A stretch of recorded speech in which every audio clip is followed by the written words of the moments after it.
hey Siri, what's going on here? Shit. What's yours? What are we having first, sir? We're not bottle opener. Hey, wait, that's us. Right, okay. My name is Sam, and that's not all. I got a pretty good show with my good friend Paul. So listen up to the chairman of the board. I talk to him and he talks to me. We talk a lot of shit, but you get it for free. So don't complain, these gadgets cost a lot. So now we're at the end of the song, and everybody knows what's going on. So here we have the chairman of the... Yes, we have the chairman of the board.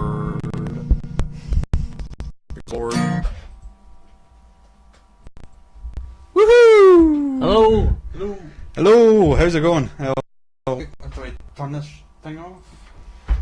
Yeah, unfortunately we can't look at the visuals as well, because it just, as I said, the computer's a bit shit. How's it going, everyone? This is, what is it, episode 15? 15? Is it not 14? Maybe 14. Yeah. Turn this off.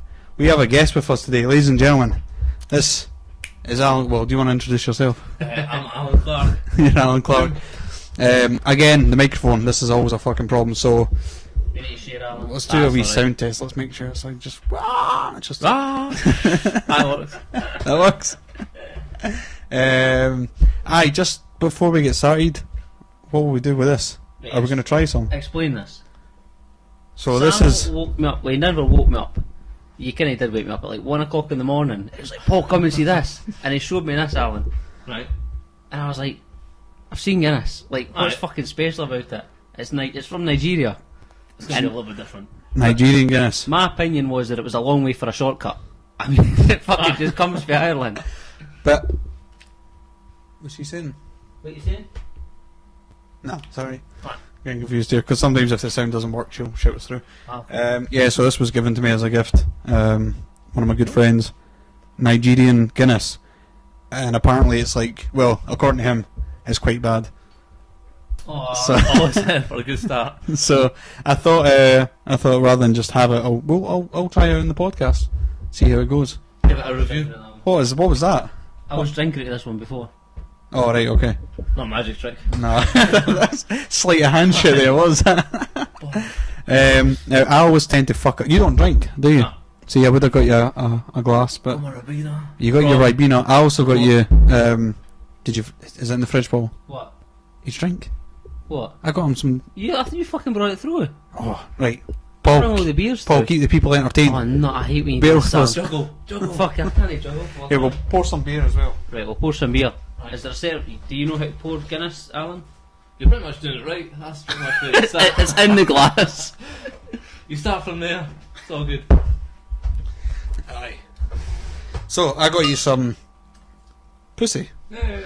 I actually really like this, and it's funny because people like they might look at it and be like, "Ah, it's a funny gimmick." It's actually really fucking nice. I don't know if you've had it. Not tried it. It's got like, I don't know if it's like fucking elderflower or white grape or something like that. Right.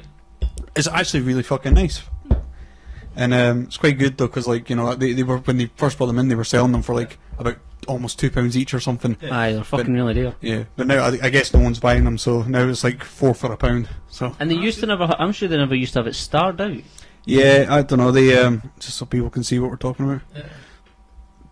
It's weird. I noticed that as well. They starred them out on certain ones, like the multi-pack. I think they star them out. Yeah, if you buy them individually, it's like they only star out one of the letters, and if you go on the website, none of it starred out. So they're just a bit all over the place. But yeah, so I thought I'd get you that. If you don't like it, you've got your Ribena there. That's it. So we're gonna. Anyway, yeah. That's got the U starred out as well. Yeah.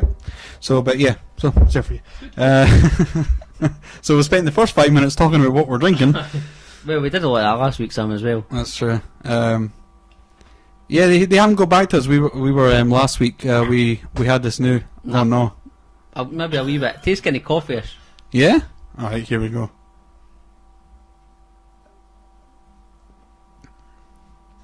Oh, that is quite. Aye, it's different, eh? Oh, nah. Is it just bitter or? You want to taste? No. No. I mean, it is like Guinness. Well, I It's suppose like coffee and wine. Coffee yeah, and red wine. Yeah, yeah. That's exactly what it tastes like. Someone mixed coffee and red wine. That's what it tastes like. with a hint of Guinness. Well, I don't even think Guinness is always really smooth but heavy, and I don't even really like Guinness that much. Yeah, this is just a bit better. Oh, If I you don't don't know. like Guinness that much, this is the You're best. drinking it though. I know. You're fucking I drinking feel like I it. need to finish it so I can use my glass for my beer. What else did we get to drink, Paul? Seeing as we're on the fucking subject, we actually got loads of shit today. We went to B&M's. We went to B&M's We're and bigging just up B&M's fucking- again. We've got Jim Beam with lime, but we'll report on that later. Yeah, and Should be I getting think sponsors. I know this is what it's like. Well, see, last week we had like this beer I'd never seen before. It was called Maverick Beer, Alright, cool. and we thought that's a good idea with the fucking Maverick It's shit. really tasty. And by the way, feel free just to like swipe the thing. Alright, just take it. Yeah, Take it. just Right. take it. Yeah, so we had like Maverick Beer, and we thought, oh, that'd be awesome if we could like maybe get, because we don't want a sponsor as in like they're gonna give us money to fucking talk about their shit. Like Yeah. even just a couple of bottles of beer, like why Yeah. not? So we thought they'd be cool and do that, but they've not got back to us yet. Right. But maybe they're just busy. Maybe they didn't get that email. I don't know. But I don't know. I think it'd be cool. Like I'm not really that bothered about having sponsors, but Yeah. we're drinking beer every week on it anyway. So Yeah. why not have something that's kind of like it? Anyway, yeah. Sorry, ladies and gentlemen, we've been talking about fucking alcohol for the first Alcohol and 6 pussy. minutes. It's a good start. Alcohol and pussy. That's a good start to any podcast. So, but yeah, today we have Alan Clark, and how would you describe yourself, Alan? How would I describe myself? You want to talk about what I do for a living? Yeah, well, I mean, because you're not you do it as a living now, yeah? Yeah. You're Krav Maga, is it instructor? Yeah. So what I do for a living is basically I teach martial arts and self-defense for a living. That's Krav Maga. awesome. Yeah. Doing that for your fucking Yeah.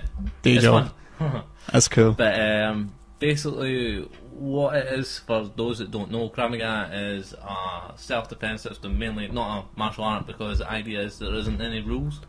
The only rules that are in the system is dependent on the laws that are in your country. All right. So if you're defending yourself, then you've got to apply to the laws that are in your country. So you don't mean when you're on the street, like there's you mean like when you do proper competitions? Yeah, no. I mean like. Or if just you- even if you training. if you got outside, if you were to walk out of class, got into a fight, you defended yourself, managed to get away, CCTV or whatever, police end up there, you end up being questioned, etc. As long as you, whatever happened from A to B, Mm-hmm. as long as you can justify your actions and stay within the lines of the law, then that's the rules, basically. That's cool. So you're allowed to. So explain what would be an illegal thing. what would be an illegal thing? Right, let's say I get into a situation where there's a bat involved. Right. So a guy comes out, like maybe he's threatening with a baseball bat, something like this. One thing leads to another. I've tried to get away, because rule number one is that if there's an option to leave, go. That's yeah. Let's say that you can't do That's that. a bit subjective, though, isn't it? Yeah, it is. You're trying to argue that in court, like the law, like the way they look at it is like you should always just run though. Yeah. What if you can't? Yeah. There was a good example actually. I'll use this. There was a good example. I saw this CCTV footage, and it was a guy in New York, and he's in a pickup truck and he's on the phone, and you can see he's a bit of a sort of loud guy. He's just pulled in and parked on the corner, but then there's this guy that comes up, and he starts shouting at the guy. Walks up, shouting at him. You can't hear really what's going on, but the guy's on the phone. He looks out, sees that the guy's shouting at him because of where he's parked, gets out, just tells him, right, fuck off, blah, blah, blah. Goes back in, sits inside. Guy keeps shouting. What he should have done at this point is just go.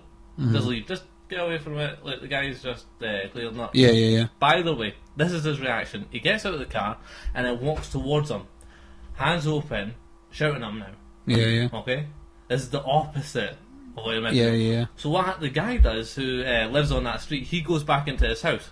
Guy on the phone just stands outside. He's like, keeps going on the phone, blah blah blah. Guy comes back at the house with a bat. I think it was actually a 2x4. Right. Runs at him with it.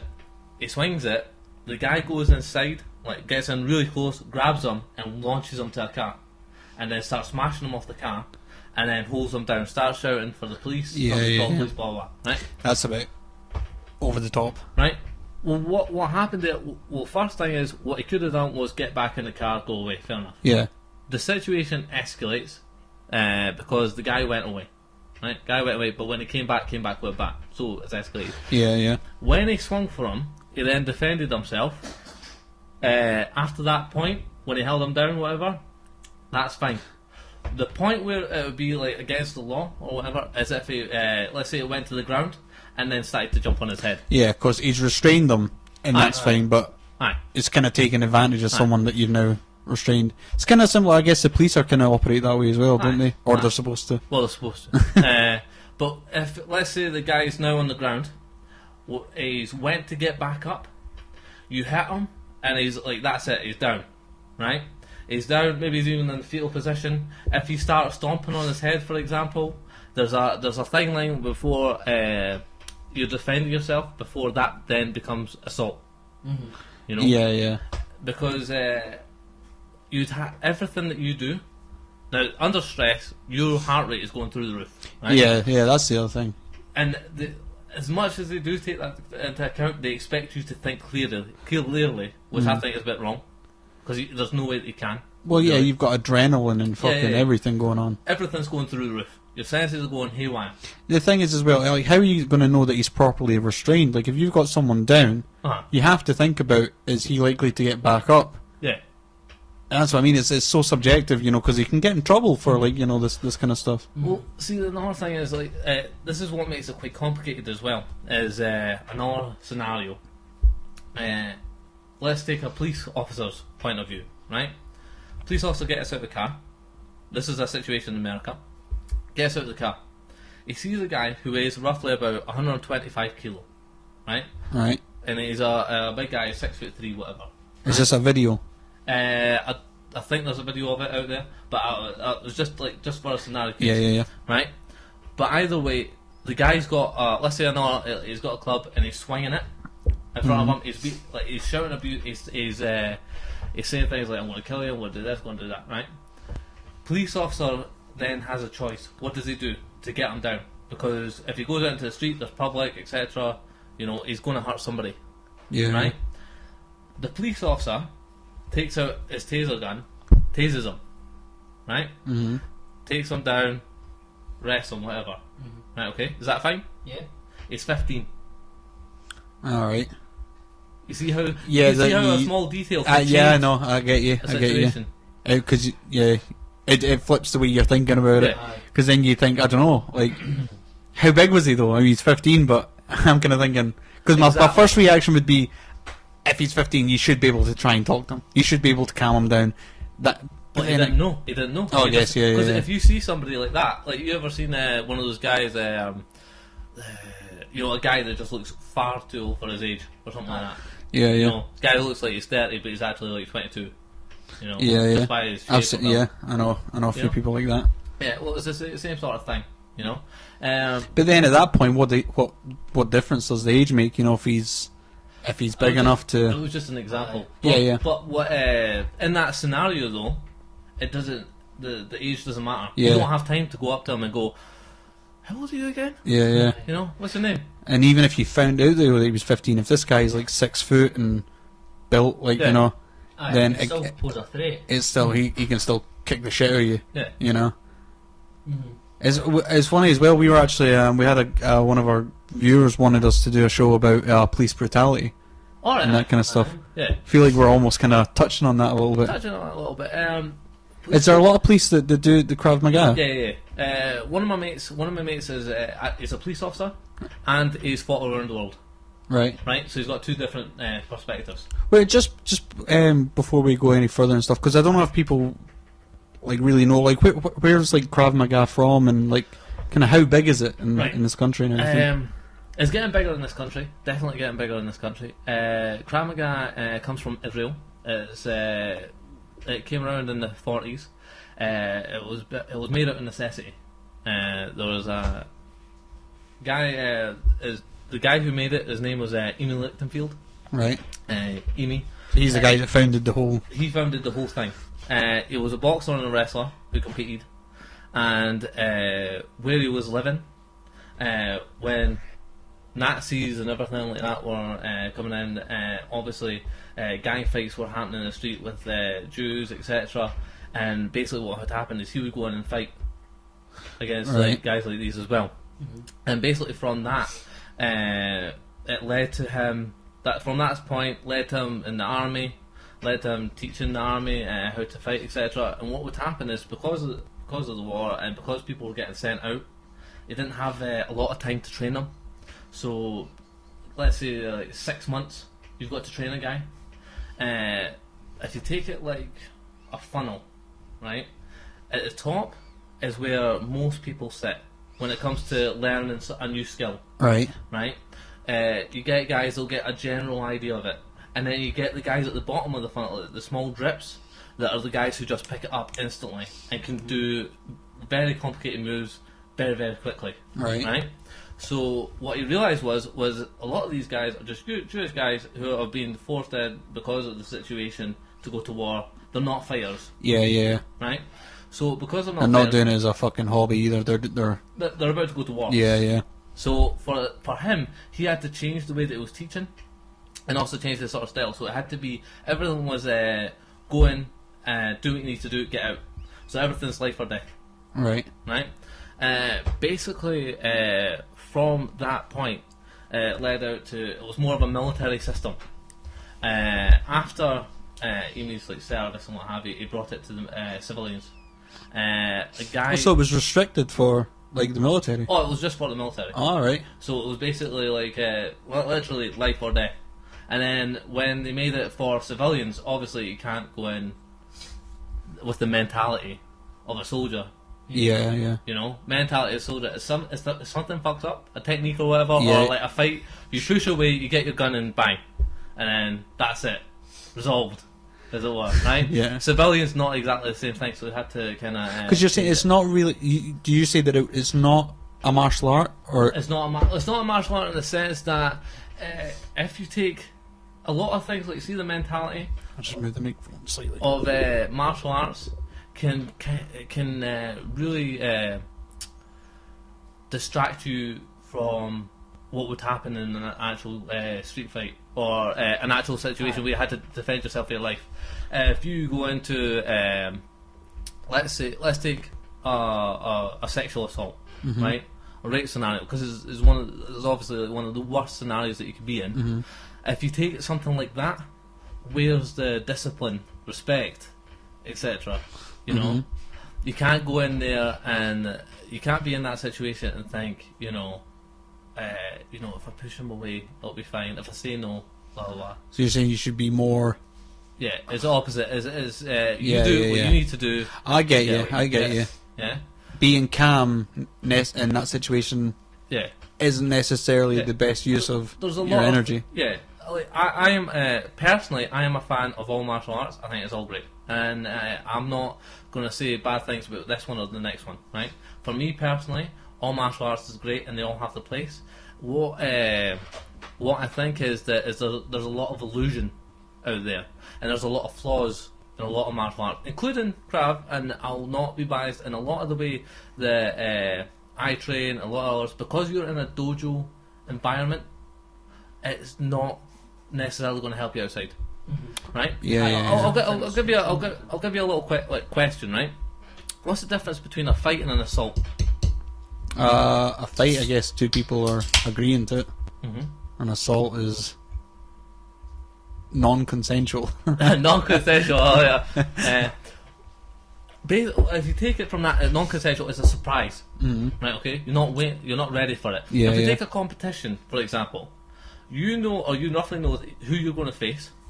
You know the weight, etc. That's true. Yeah. Right, you've got a lot of time to prepare. You train for you train for that person. In fact, that's the thing with like UFC and stuff like that. They're Yeah. training for specific people. Yeah.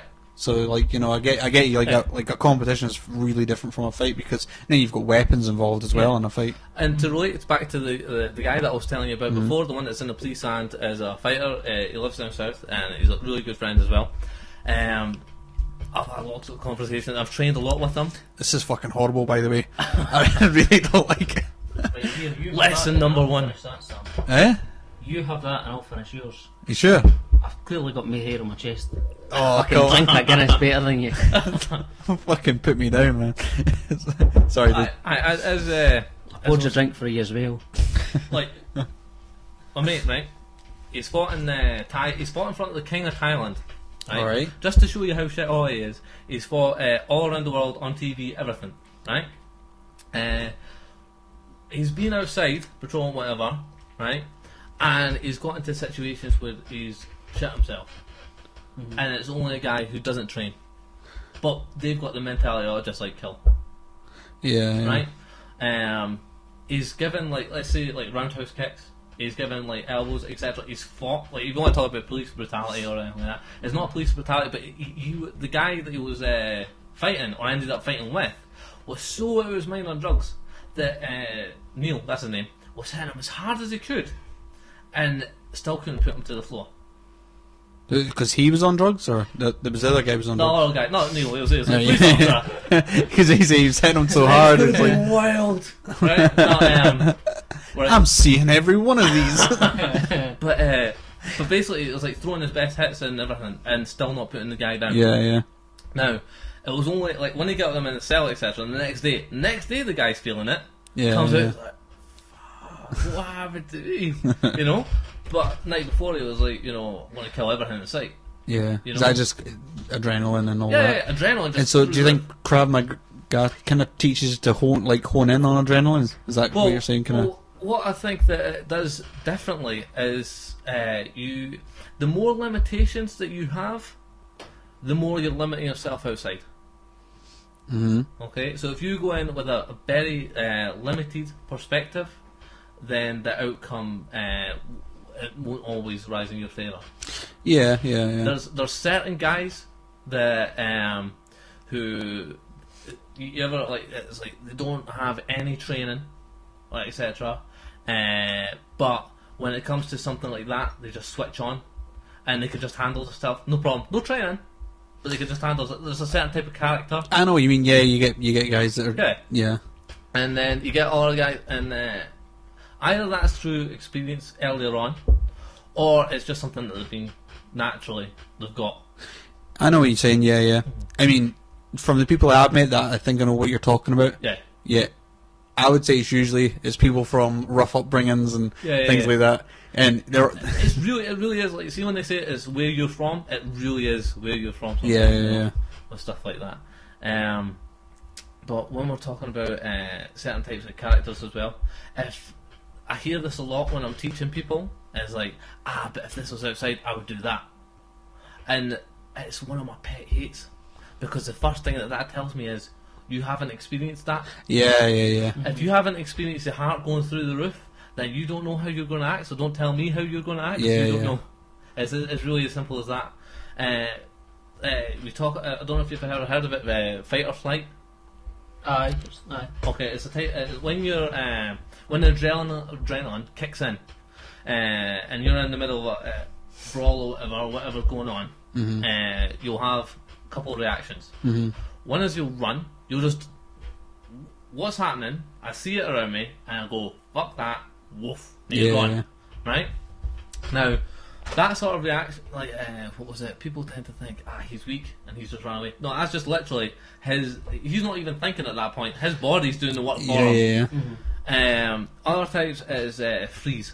That happens to everybody. It doesn't matter who you are. Yeah. You know, freeze is where situation kicks off, happens, and you're shut down.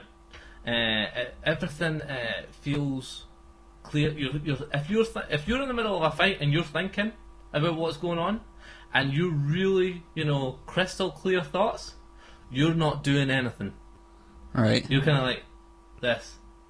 I'm going to do something, and then this is blah, blah, blah, blah. And you're having an inner monologue. If you're having an inner monologue, not too good, right? Right. And the other one is fight. The other one is just like a swing. You kind of have an idea what's going on, but you're just doing what you need to do. Yeah. Right, okay. Everybody wants to imagine themselves or project themselves as the hero. You know, Yeah. They have the assumption that if it goes, if it hits the fan, then they're going to become the hero. Yeah. You know, and if we take it back to the scenarios, or like, the guy's 15, or what if it's a girl, You had an interesting one. What was it? I can't remember what happened. Was there not one? Was it glass? With the girls? Yeah. Yeah. Yeah, okay, tell. 1 second, I'm just gonna... Apparently the sound's only coming out of one side of the stereo. Why would that be? I don't know, Sam, if it's plugged in, right? See, I don't unplug them because the thing will fuck up. I'm not entirely sure why that would be. We'll try and... There's not much we can do at this point, actually. Yeah. Right, fuck it. Just turn your stereo up really loud, Stephen. That's it. Yeah, I had a fucked up incident where I was walking along. Now, I did kickboxing years ago. Yeah. And there was one night we were all out, and it's the type... See, it's awkward telling this story because a lot of people would just hear it and go, oh, that guy's a piece of shit. Yeah. And I've got some friends, actually, who think I'm a piece of shit because of this story. Right. I've heard the story. I don't think you're a piece of shit, but you can get the... No, it was so horrible the way that it all unfolded. Yeah. So we were all out. We were just out at a club. We were playing poker and stuff like that. And there was an argument between two of my friends, and one of them ran off. Right. One of them went away. Right. And of course, I think we were all getting attacked or something. So I said, "Okay, guys, wait here. I'll go up and see if I can see him because he couldn't have gone far, you know." So I'm walking around now. This is walking about the town, and so I turn around this corner, and it's okay. He's either went this way, and there's no one down that street; it's just dead. Right. Or he could have went this way, and there's some people there. Right. So I'm kind of friendly. I'll talk to anyone, you know.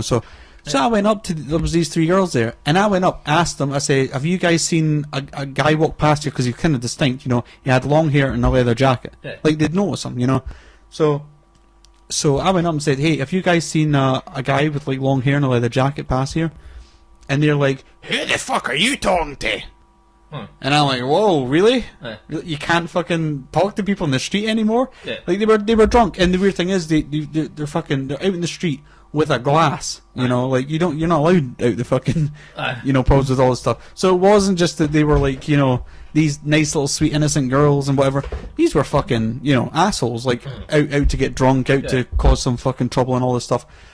So that was fine, and I was like, all right, whatever. So as I'm walking away, they said something else to me, and I was like, what? I was like, you're calling me a name because I fucking asked you a question. Yeah.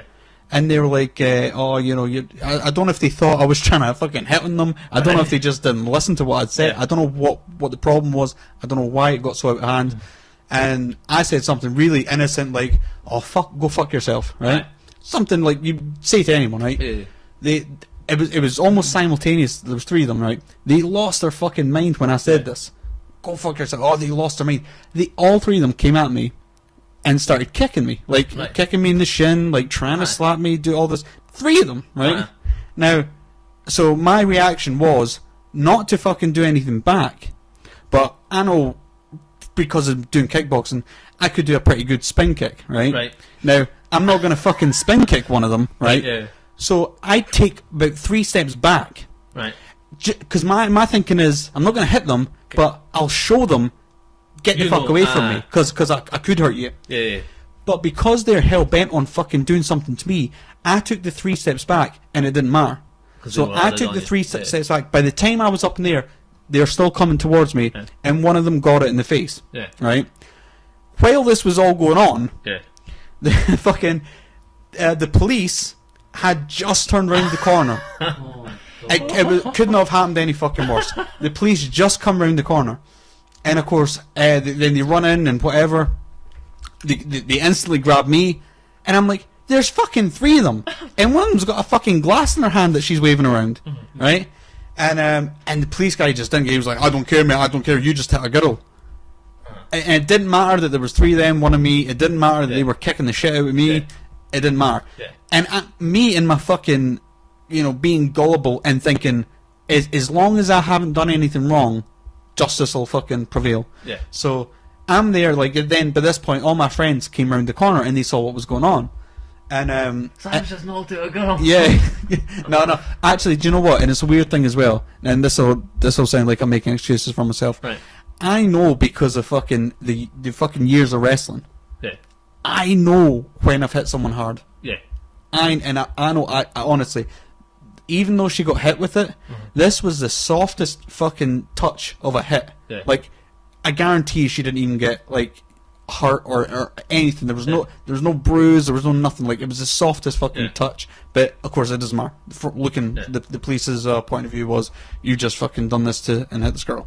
So but my way of thinking was, and I'm telling everyone's like walking past, and I'm like, it's alright, it's okay, self-defense, it's okay, don't worry, because they'll have the CCTV, it's cool, don't worry about it. So I was like, it's alright, it doesn't matter. And I was thinking, I'll go to the police station, I'll give a statement, I'll say that they harassed me, they hit me first, and I want to fucking get them done, because there's 3 of them, one of them has a glass in hand, and they've all fucking hit me. So we get to the police station, and there's like no statement. There's like nothing. And I just get put in the cell. And I'm like, really? Is this fucking going on? Like, a few hours later, some guy comes past, and he's like, chaps and thing, and says, like, you know, can I just ask, that spin kick you did? And I was like, uh-huh. And he's like, are you a martial artist or something? And I was like, not really. I mean, I did kickboxing when I was like 14, you know, like, you know, but not really. I mean, I did it for like a year. I'm not a martial artist by any fucking stretch. Yeah. And he's like, right, that's fine. And I'm like, I was asking him, how's the CCTV footage coming along? And he's like, oh yeah, no, it's blurry. There's no, we can't use it. Right. I'm like, so am I free to go then? And like, no, the police guy saw you hitting it. And I'm like, yeah, but the whole fucking point is, it was a self-defense thing, but there's no CCTV now, and all we have is this police guy's witness saying that I had someone out of randomness. Yeah. I randomly went up to 3 girls and kicked one of them in the face. Yeah. There's a couple of things there. One thing, I'll give you another example. I'm going to finish off because it's the end of the story was then when I actually went to court, and it got admonished and everything got thrown out. Yeah. But it was brought up in court that I was a kickboxer and all this fucking shit. God. And I'm like, I didn't get to give a statement, but this guy obviously, when he came by the cell and asked me that, what I thought was just a passing question, he's fucking went and written that down, and like, this is my statement. Sir, you've just hit this girl in the face. Can you explain to us why you did it? I'm a kickboxer. That's what he's written down. That's enough. So it was fucking ridiculous, you know. But it's alright, it got like thrown out pretty much, all that stuff. So anyway, yeah. Couple of things. See that whole perspective thing, right? Something like see talking about Krav, you talk about his history, and there's a military aspect to it. So there's aspect where there's guns involved, right? So sometimes, every now and again, I'll teach guns just for a fun thing. And they're like, you know, I think I've seen them, like the big blue plasticky. Yeah, blue one. I think I've seen. You know, training weapons, blah blah. But because there's not really martial arts to do that other than Krav, isn't it? I think others do it, but the Krav's kind of the best one for it, right? Because obviously that's where it came from. Yeah. But either way, what was I going to say? So you're training. So whenever I'm teaching weapons, I always teach the guy, like, you know, hold it to the side, right? If you have a gun, right, I disarm it, take it off you, and then I point it back at you. Police arrive. Who's the bad guy? Oh yeah, I'm the bad guy. Yeah, that's true. And it's the same situation as obviously the spin kick. You turn around at the wrong time, and then there's the bad guy. We'll arrest him. Yeah. I think as well about all that kind of stuff is it was a detriment. I think it was it was a detriment to me having done martial arts. Yeah. It turned out to be, oh, now this guy knows what he's doing and should have known better. Yeah. Whereas I would have thought, like, had you had some sort of background in martial arts, let's say I didn't just do it for like a year when I was 14. You should listen to them. Yeah, let's say like I'm trained in fucking self-defense. I'm telling you this was self-defense. Yeah. Why the fuck would I just go up and kick a girl in the face? Yeah. You know? It's weird. I'm imagining like just little clips of this like showing somewhere, and I just seem like a fucking asshole. But just edited like, I just kicked the girl. I kicked the girl. Yeah. Someone will do a fucking song. Probably you. Probably me. But under someone else's name. But I was going to ask you though about, like, do you find that then with Krav and stuff like that, do you think you'd have more sort of like the police would have more of an understanding if something happened. I've got a funny, like, what was it? Kind of answering your question. There was it wasn't even a situation, but when I was over at Steve's, we're hanging out, blah blah blah. Me, him, Hazel, we're like, right, we'll get food. And I was like, I'm gonna do, they're talking about takeaways. I'm like, I don't really want a takeaway. I'll go down to Tesco, get something there. Yeah. I go down to Tesco, and then we go down to, like, Steve's like, I want a Chinese. What was it? Hazel's like, I want Rads. So I was like, right, we'll do both. So Hazel's at Rads, Steve's getting a Chinese. I go with him, and we come back out, and Hazel is standing outside the shop.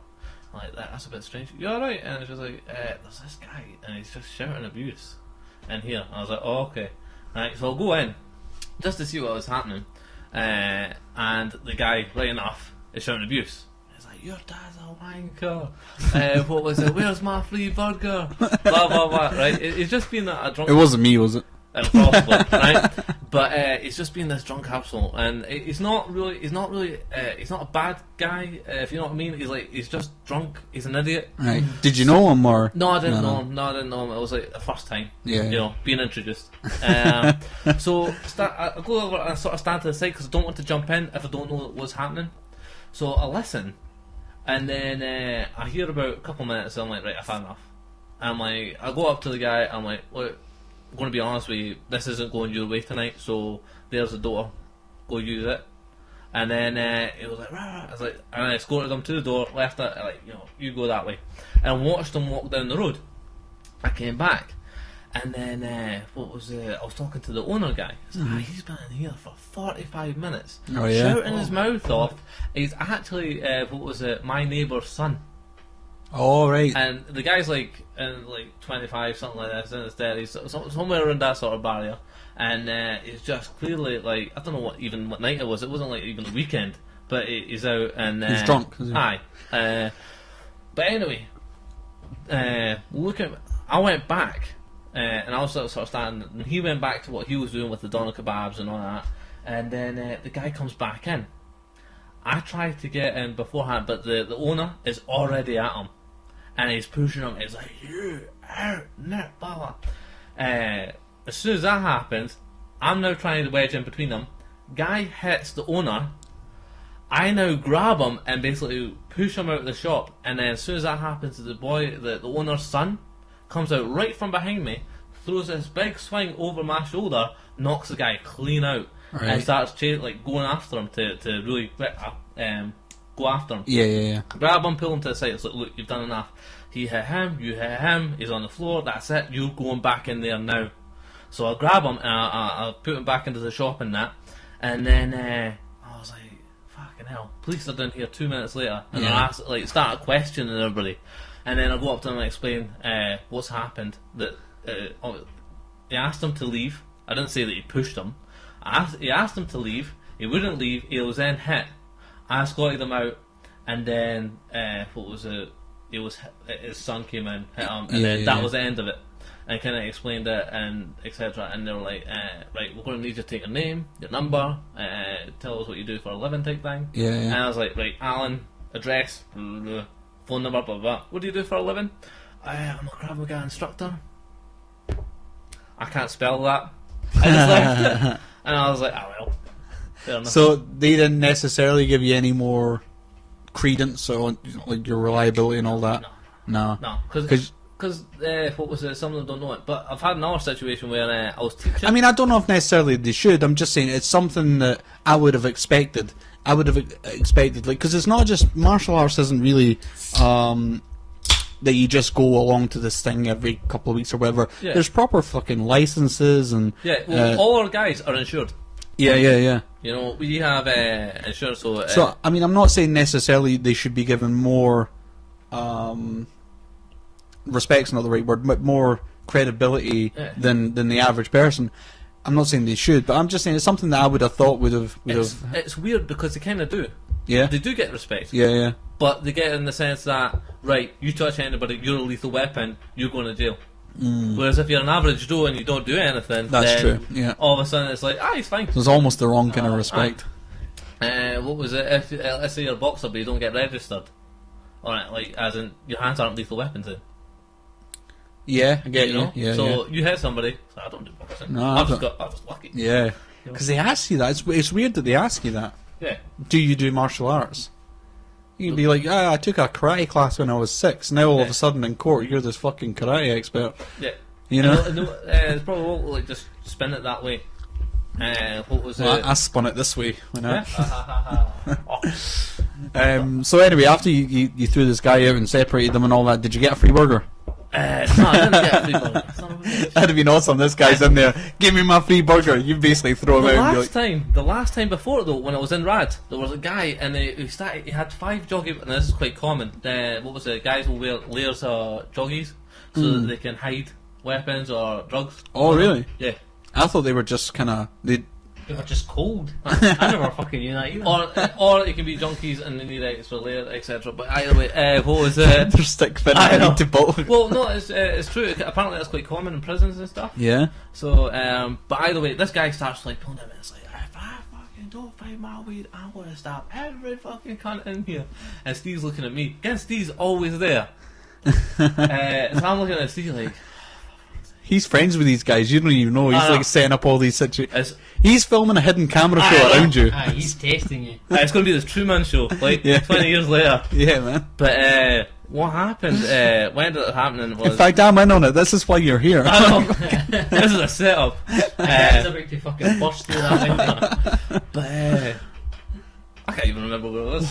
Fuck. Aye, but anyway, so with that happening, and like the guy shouting that, when we're back to this situation I was talking about with the drunk guy, I was like, see that like, last time I got in here, folks shouting around, wanting the weed, stabbing everybody, then this time folk are getting knocked out. I'm never coming back.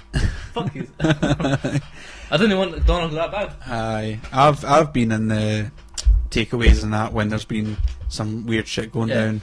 You know what? I'm glad you said that because you're like, I've been at takeaways before. Nah, I've been at takeaways before. I know what you mean. Those Yeah. burgers and I was in that Radzi a couple of weeks ago and like there was this lass in there and she was like, Daddy spit in my food. And I was like, he's not going to spit in your food. Daddy fucking spit in my food. Just shouting, Daddy spit in my food. I was like, he's not going to spit in your if food. there's one way to I get better it, not be spitting that. They get some abuse, like them taxi drivers, all sorts. I think. Aye. But anything with drunk people. yeah. But I don't know. Okay, I went off in a random tangent. But aye, to go back to what we were talking about though, with the spinning back kick and all this, I think if I was to go back to what I would say is maybe the spinning back kick was a bit much. Yeah. But what? But in This is fairness, this was my idea. What else could I have done? Because you would have said they'd almost. You know what? Actually, it was said to me. Right? It was said to me by the person who was appointed to be my lawyer. It would have been better if you'd punched her Yeah. rather than kicked her Yeah. because the feet's more lethal. Yeah. And I said, hold up. I wasn't intending on hitting anyone. yeah, I was throwing a fake gesture to say, get the fuck away from me. Yeah. I couldn't do that with my fists. Uh-huh. So, I you know, if I swing a punch and miss everyone, they're going to be like, the fuck is this guy doing? aye. And still come at me. My thinking was, and again, it was in the moment, you don't really have a lot of time to think, Yeah. but my thinking was, alright, jump back, I'll do this kick, they'll go, oh shit, Yeah. okay, maybe we should back off. Because you can see the thinking there, but at the same time, for me, I'm just like, whoa, spinning back kick. It was a bit much. But at the same time, with that though, I mean, if you're able to sit there and go, this is why it happened, this is why I did it, but see if that was guys, the situation would be different again. Oh yeah, Because the police officers then would be like, that's 3 against 1. yeah, that's it. Which is weird. It's weird that that's like that. But it's not because of the law then, but that comes to the way that you're brought up. Mm-hmm. You know? I'll give you another sort of example of it. My mate Ryan. Do you remember Ryan Ward? You ever met him? Oh yeah. Right? He's in Tullibody. He's at Chili Express or something like that. I think his cousin's in there. And meanwhile, he's just lying on the Oh, grass. I know the story. Right. Yeah. He's then surrounded by teenagers. Girls as well, wasn't it? Girls as well. They're like, give me your shoes. Nah. Give me your shoes. I want your shoes. Nah. They don't only take his shoes, but I think a 12-year-old girl comes in and stabs him with a butter knife. Yeah. Oh my Right? God. We didn't know. We just heard that he'd been stabbed. Right? So Yeah, we're like, yeah. oh yeah, fuck. Right? Help him out, blah, blah, blah. We then find out it's a 16-year-old girl. We're like, oh yeah, it's a 16-year-old girl. No, it's a 12-year-old girl. And then we're like, holy shit. But that's see, this is what I mean by training for the hero, or training to be the hero. Everybody kind of sees herself, has this assumption that it's going to be the big bad guy or the big bad wolf. Yeah. You know. And Well, then the thing is that the knife didn't give a shit that it was a 12-year-old girl that was using it. You know. But what happened to it? Like, and this is another thing. Like, where you come from in that 12-year-old girl. What was it? Whatever happens with her. Her brother, 16-year-old, had a samurai sword swinging about. I was going to say, I guarantee you they don't come from Dollar. Aye. You know what I mean? Nah, that's Tullibody right there. But no, and one from Tullibody, her brother, 16, starts walking down the street swinging a samurai sword 2 weeks later. Yeah. And it's just. To be fair, I mean, I've actually done that with my friends when who was it? It wasn't because I've got a samurai sword. Alright, cool. But there was I've got one. a butter knife, Sam. I've got two stories actually with samurai swords. One was my birthday, and we were at the tower. Yep. Back when it was a pub, and so this was funny because I'm there with all my friends. You know, like there's a fucking, I don't know, between 20 and 30 people there. Right. They're all my friends. Right. And this, for people to know, this pub is like right next to where I live. So I come out and everyone's still there. It was getting towards the end of the night. I came up to the house to get something. I don't know if I came up to get more money or it was something. There was something I had to come up to the house for. And I walked past the bus stop. And there's like 4 guys just standing there, hammered, fucking shouting abuse at everyone. Yeah. And before I came out, 2 of my friends had actually came out first, and they were like girls, and they were crossing the street, and they were on the other side, walking a little bit ahead. And so I'm walking out past them, and I'm thinking, like, oh fucking, I'm not crossing the street. I'm like, fucking, these guys say anything to me, you know? And so I walk up, and then one of them just starts fucking barking at me, like a dog. He's like right in my face, going arr, arr, you know? And then I stop for a second, and I just look at him dead in the eyes, and he goes, what the fuck are you doing? You keep walking. You fucking keep walking. You know? And then all of them sort of formed this semicircle around me. So then I went, okay, there's 4 of them here. I start walking backwards, and then I turn around and I keep walking. And I think, yeah, I've got a samurai sword in the house. 4 of them. Let's see how tough they are now. So I come up and grab my samurai sword, and just before I actually phoned everyone in the pub, you know, phoned my brother, and I was like, yeah, I've just been fucking started on by these 4 guys. Like, get everyone out here now, because this is not happening. Not outside my fucking front door, you know. So then I went down. Bad idea, because I mean, if I'd got caught by the police, that probably could have went really bad. But yeah, so I come out with the street, headed behind my back. So I'm saying, come on then, you know. Start walking towards them. They all start coming up, because they don't realise, you know. So they're like, you want some? They all start walking towards me. Pull out it was so cool. It was like out of a movie. Pull out the sword. They all fucking just bricked it. Just ran in different directions. One of them threw it. They had a pint. Another fucking glass. Some dude in the street with a glass threw his pint glass at me, missed. And I did a little bit of chasing, but then, you know, they ran away. But I thought, that's cool, man. Fucking 4 guys thinking that they're so tough. They don't realise, like, my house is there and I've got a fucking samurai sword. Fucking barking in my face.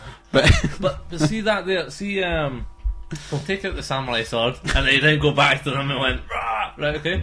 But if we take it like, see I happen to be groups, but if you take it like the way they call it, it's not exactly a technical term, but it's a good way to describe it. A monkey dance, right? Trying to assert dominance. Oh yeah. Right, and you talk about that like push and shoving, you know, one then, and then somebody goes and swings, right? Or a group one where if it's a group, now it could be just a group or a group versus somebody solo. Now if it's a gang mentality, obviously they feel stronger in numbers. Oh yeah. But there's been like obviously reports and stuff where people wonder why situation happens. They talk their way out of it, yet guy on left field comes in and stabs them anyway. Oh yeah. Right? Why did that happen? And sometimes it doesn't matter who you are. It's just to get the guy's just trying to get a step up the ladder. Yeah, trying to get a rap. I've had because I grew up in the Corton. Yeah. And I remember going back there when I was like, oh, what age would I have been? 16, something like that. Going back there and hanging out with all like my old friends. Yeah. And of course, these are guys that are fucking talk about a rough area. You know, these are guys that aren't gonna. They're not gonna be wearing a shirt and a tie and going to all this stuff. I don't want to say anything in case they're fucking watching. But you know, like, where does he live? But I mean, they know as well. They know as well. Like, that's where you're from. It's always going to be that way. And I remember standing there one time. This was the first time I'd seen them in like a few years. And they've got this new guy hanging out with them. Right. His name's Rory. I won't say his fucking second name. Right. And he's a fairly big guy and everything. He's just standing there. Now, this is another weird psychological fucking what the fuck is going on here? What's going through his head? Where it's like trying to establish dominance or something like that. Now, he doesn't know me, so he's getting introduced as, oh, this is, like, he used to live here, we were friends with this guy. Yeah. He's standing behind me, and he just starts with his lighter, trying to, like, burn the back of my hair. Right. And then I turn around, then, of course, these guys who are supposedly my friends all kind of start laughing. And I'm like, really? And then this guy, he's not laughing. Right. And it's like, he's just looking for an excuse to go fucking mental, Yeah. you know? And then you kind of like, I don't know what I do here. Like, first of all, why is he doing this? Aye. Why, like, and maybe is that sort of trying to... Aye. Maybe sort of trying to be like, okay, well, this is the guy that you were friends with, but I'm your new friend now, and I'm going to establish that by doing this shit to him. Yeah. But for your perspective, it's like, what the fuck's going on? Yeah. Why is this happening? Why are they reacting like this? Yeah. Are you trying to reason Because I have to think, I haven't seen these guys in a few years. Aye. And I'm like, are they kind of now more willing to throw me under the bus? And like, if I say to this guy, fuck off, are they going to then stick up for him? Probably, because, you know, that's how it works. You know, you've got your allegiances and all that, and it doesn't matter that we were friends growing up. They've been friends with this guy for a year and a half now, and so he's the one that they fucking will side with. But it's weird to me that he thought that was an appropriate thing to fucking do. Yeah. You know, he thought, I know what I'll do. I'll stand and fucking try and singe this guy's hair. Doesn't matter about appropriate. I don't think. I think that's just somebody wanting to start something. Yeah. I don't know what. Possibly it wasn't anything that he thought through, or you know. It could be something like, okay, he's trying to start a fight there, or it could be that he's just trying to be funny, but it's really not working. Possibly, maybe it was as simple as that. Maybe. But do you notice that? But what's weird to me is like he didn't know me. Right. He didn't know anything about me. And I think like fucking, especially in that area, you can't go around fucking about with people like that because you don't know who you're fucking with. Especially when he knows that all them other guys know you. Yeah, and yeah. Like, this is fucking Sam. Yeah, it's such a weird fucking thing. I'm going for a wee. Alright, come on. But it's, every situation that we've talked about so far has been pretty much completely different. Yeah. And that's the thing about another thing as well. If we talk about different martial arts, it's kind of always a plan of what's going to happen. It's going to A happens, then B happens. But with outside, everything's different. You know, you can't predict the scenario. Yeah. You can predict the behaviour, but you can't predict the scenario. Yeah. There's actually there's a funny video of Jim Carrey used to do. Was that the Living in Colour one? Possibly, it was from it was like long ago. Yeah. I thought it was like what's it? It probably is Living in Colour, but what's the other one? It's not Saturday Night Live or something like that. It's one of these shows probably, anyway, yeah. and it's the martial arts instruction. Yeah. And he's like fucking, you know, this is how you protect from a knife attack. Yeah. And then you have to come at me specifically like this. See, the way I teach it personally is, let's say it was a knife attack, right? See something like this coming down. It wouldn't just be this, but it would have to go all the way around. Like, it could be from any angle, switching hand, all the way around. Yeah. But the thing is, if for a beginner to get used to it, maybe it starts off as one attack, which is fair enough. They learn the sort of idea, what they need to do, move, etc. But what I'll do, and this is what I did last night, they'll maybe start a fight with a guy, go up to him, push him, shove him. This is what you did in your training. Oh yeah, this is training. This is training. This is what I did last night. Go up to a guy, push him, shove him. You don't go up to a guy like randomly in the street like you're a dick. Let's go. But push him, shove him. Create a scenario. Make him have to react. It could be a situation where it's goal orientated, which is like, I want your wallet, I want your keys, sort of basic stuff, or it's you say something about me and you don't know me. You know, So that's basically that. But either way, a situation starts, and for what reason, as soon as there's a trigger, boom, knife comes out. Not only does the knife come out, but it doesn't stop. It doesn't stop until either you're away or you're getting stabbed. So the idea is you're training under stress. Yeah. I'm wondering, like, so how long is a class? How long is a class? Roughly between, some classes are an hour and a half, some classes are 2 hours. So sorry, I missed that bit. Like, what you do in your training is like you get up in each other's faces, kind of thing, Oh well, to make can it do. seem more real, if you know what I mean. Like I'll give you like you know, you see the self-defense instructor guy. Yeah, the Who's that? videos. Master Ken or something, I don't know. Oh, Right. that's the guy on Napoleon Dynamite. Oh yeah. Oh, that's the guy I was thinking of. Anyway, so they got up to him and I was like, this is the specific way that you're going to grab me, right? Rex Kwando. Like grab him and then, okay, this is a scenario, boom, boom, boom, get away. Well, for example, what was the teaching last night? Bear hugs, right? Somebody coming up and grabbing you. Why would somebody come up and grab you, Aye. right? Now, the reasons for what I could, like, like just grabbing and holding on would be maybe a friend or a bouncer. You know, somebody trying to pull you off, Yeah. right? That's the reasons that I could go, unless there's somebody's grabbing you and then there's another person coming straight for you to hit you. How often does that happen, though? Exactly. Like, how often do two friends or two people coordinate a jump in that way? You know, maybe it does happen, but you know, I'm going to bear hug him, and I want you to kick him in the nuts. But what I'm saying, this is how it could start out. Then you'd have a tiny where, like, maybe it was getting picked up. Idea being that you're going to throw him. So then you'd have that. But what if the guy just goes ape, right? Grabs you and then literally launches you to the floor, right? So this is what we're doing last night. So we're taking the basic or the principles of what we want them to do. The premise. Aye, and then from there, it kind of goes. It goes Pete Tong. Yeah, I get you. Basically. So they kind of do what they need to do, but as soon as they turn around, or at any point, the guy can pull out a knife and start to work. So there's quite a bit with the Krav Maga that's sort of almost training your. It's like psychological training. Aye, that's There's a what part of it That's like what that I'm as getting well. from it. Yeah. Yeah. Because like I've been going back to. I've only been once, but I'm going to be going again. Jiu-jitsu. Oh, I love jiu-jitsu. Yeah, and it's the first time I've done it. It's actually really good. And I find that it's good for. I mean, you the way the class is structured, or at least Yeah. the one that I was at. Uh-huh.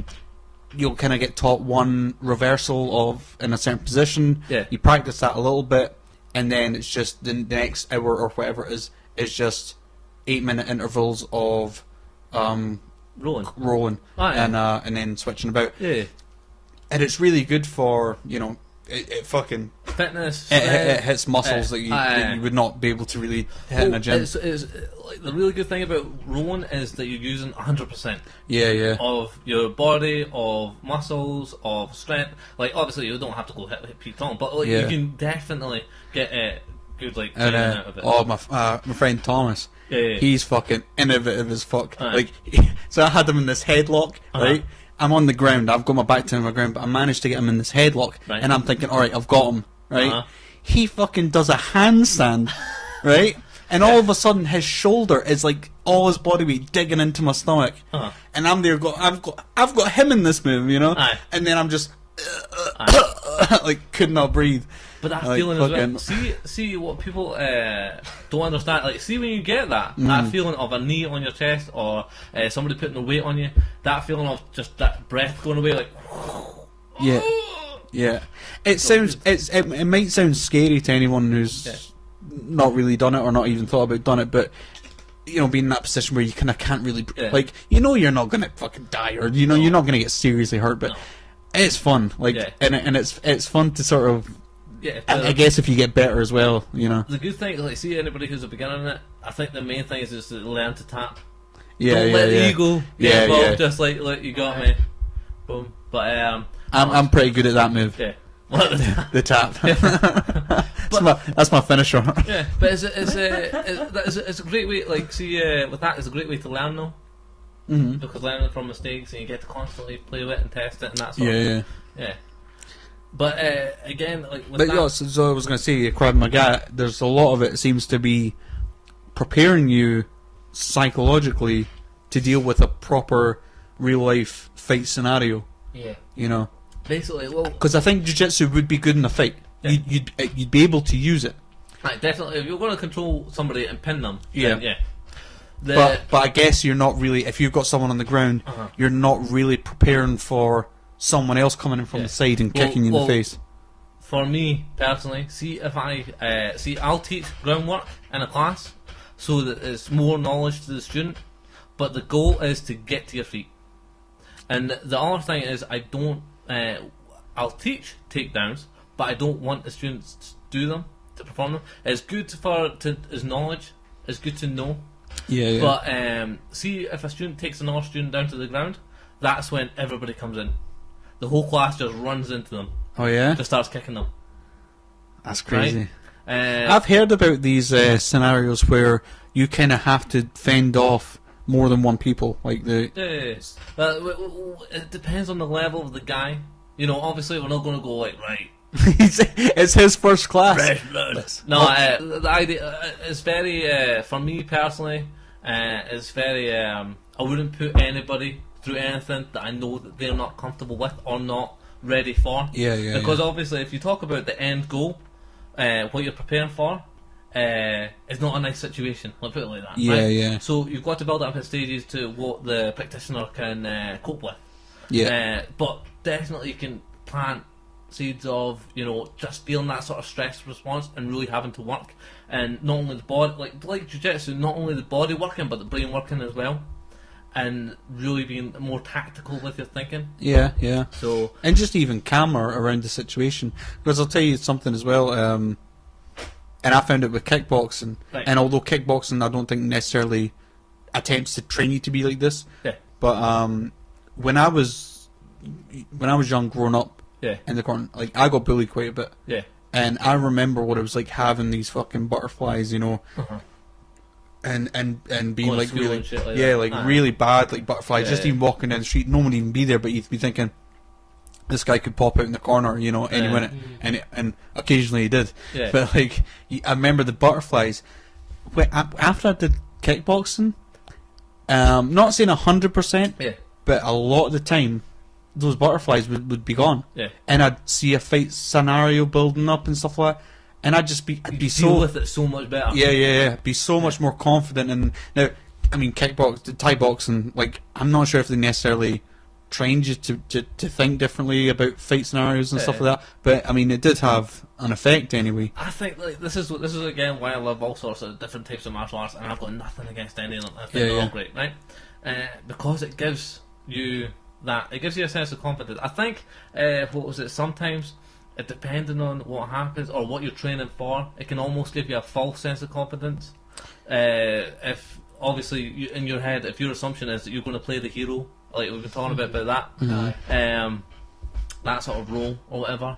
But just as an individual, gaining confidence, becoming stronger, you know, learn about become disciplined, attending the classes, you know, doing what you need to do. Yeah. And it's very sort of goal orientated as well. You know, Yeah. you've got levels. I'll tell you, that was one thing though that that I wasn't interested in with the Thai boxing was during the grading. Yeah, They would have these ritual dances, and I mean, I liked all right. It was like, you know, it was fun to do, I guess, but that's not going to help you anywhere, right? I mean, Yeah. maybe it will. I don't know. I think that's more respect to the martial art. Yeah, itself. yeah. See, so there's that side of it where it has its heritage, and you are, of course, paying Yeah. respect to it. Yeah. But if you were to develop a martial art or a training regime, if you were to develop it and you were trying to be, you know, scientific about it, you wouldn't include a dance like that, would you? Just for Possibly it'd I help have the balance. no dancing. In my Yeah, class. yeah, I don't that's- dance. Do you, Uh, is there any sort of like? I mean, I guess you'd bow and stuff like that. But I mean, is there any sort of ritual Waltzes? stuff? No, it's Waltzes. just no. We bow We bow to the Yeah, client. yeah, yeah. We do a wee kida. That's what we call it. It's just Israeli for bow. Yeah. So we pay our respects. We're going to train together. We're going to learn, develop all that, and then at the end of it, we kick the crap at each other, and then we go back to the line and we kida, and we're all friends again. Right? Everyone's all good. I think you should try and convince Paul to come to a class. I'll just drag them. I'll just try. But no. What was I going to say? I was going to say something. Almost going to say something. I would go to a class. I'm not like from like a rough area at all or anything like that. Like I've not really got any cool fight stories or anything like that. Don't wear a t-shirt saying that when you go in. I've not got any cool I was fight checking stories. his t-shirt there. I was like, what is it? I don't have any cool fight stories. That's a fucking t-shirt. I'm making that. I don't have any cool fight I stories. don't have any cool I've fight met a couple stories. of dicks in my time, but I Just don't have better any than cool tap fight out. stories. Aye, I don't. That's it. I punched the guy in Primary 5 once, that was about it. Oh yeah, tell us that story, Paul. It wasn't really a story, it makes me look like a real dick. Like it really does. Because not only were you in primary 5, but you punched a kid who was in Aye, primary 5. He was in Primary 5 too. Do you want me to tell you this story? Go Aye, for it, go yeah, for it. yeah. I feel like you've been kind of quiet here. I mean, Sam, do you know what, like, I'm honestly fucking, like, really interested. I'm just like, aye. Like, I feel like I'm I know. getting... I'm just worried because I know I'll end up watching this back at some point and I'll be going, oh, you're such a dickhead. You didn't let Paul say anything. I'm not, you see, I'm not from the corner, I'm from Alva. And then I used to be up next to the mountain. It's also awkward as well because of the fucking microphone situation. No, it's alright, it's like, I'm really enjoying it. Like, I just think it's really Tell interesting. you what, we're going to try this, right? Paul. Oh yeah. Science. I heard laughter in the next room. But hey, I feel like this story's going to make me look a bigger dick than you kicking a girl in the face.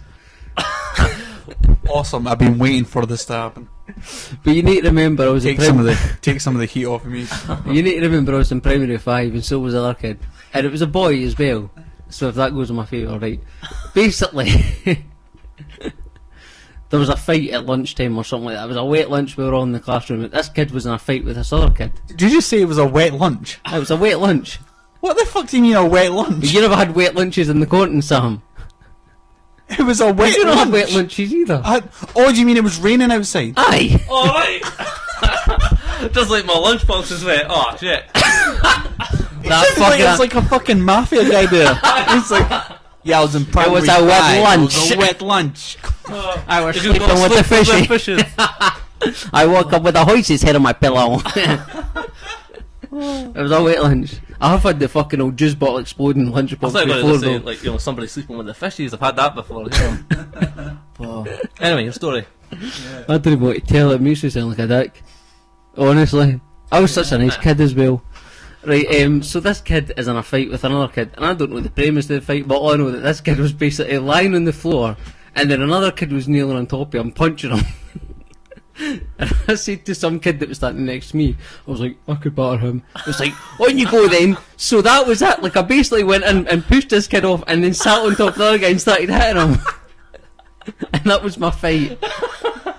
Peer pressure. That was peer pressure. That was it. That was my fight. Confidence. There was one time I screamed at a kid because he stole my pencil top. I never hit him though. And then there's I just love how you've got like the statue, like, get off, I'll show you how. I don't even know if I spoke to the other guy that was hitting him. Just like, screw this. I remember who I spoke to be like, I could batter him. Wait, sorry, did you hit the guy that was already getting hit? No, I just moved him. Oh, wait, so you moved the guy that was getting hit? I thought No, you no, meant no, that you no, moved sorry, the guy that sorry, was sorry. punching. You No, moved the guy no, that was sorry, the punching, and guy I that was used to- getting punched, I kept punching him. But he was like, what the fuck, I don't have any beef with you, mate. I'm still confused. You were punching the guy who was already getting punched? Yeah. I said, I thought you were coming to someone's fucking honour. No. So this guy's getting his ass kicked.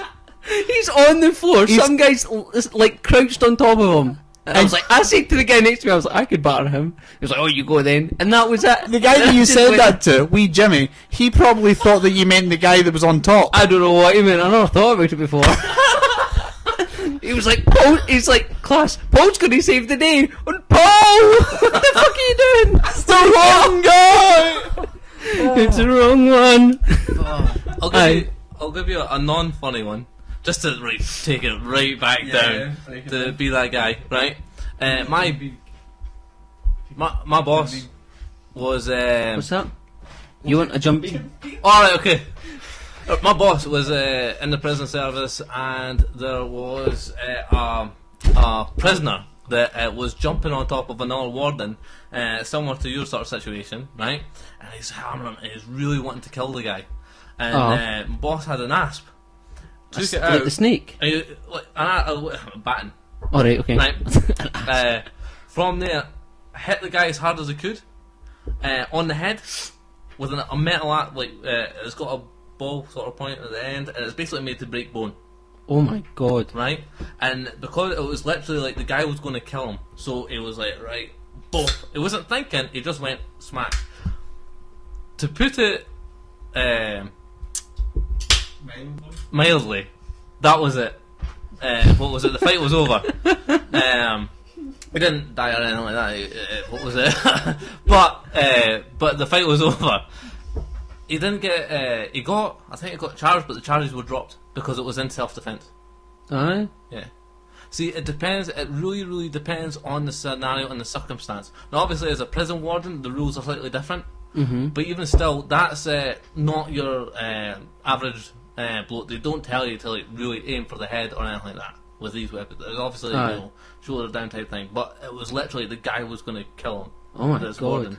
And then he had to do something, and that was it. You know. Fucking hell. So it's really, really circumstantial, and you really can't.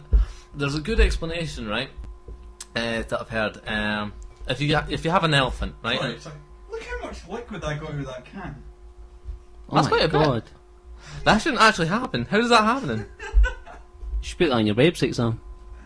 Anyway, go Um, but aye, right, okay. So if we have the 3 wise old blind men, right, and there's an elephant, right? Is that us? Aye, that's us, right? So And there's Paul, who's the elephant? The 3 wise old blind men. yeah, I don't think they were ever described as that. It's my story. My story. I'll describe them how I want. Right. I never anyway, heard him say blind. right. So they're blind. Right. So we've got Paul. Right. Paul's on the side of the elephant, and he thinks it's a wall. Right. Because he's put his hand on it. Right. You've got the trunk, and you think it's a snake. I've got the tusk, and I think it's a spear. Right.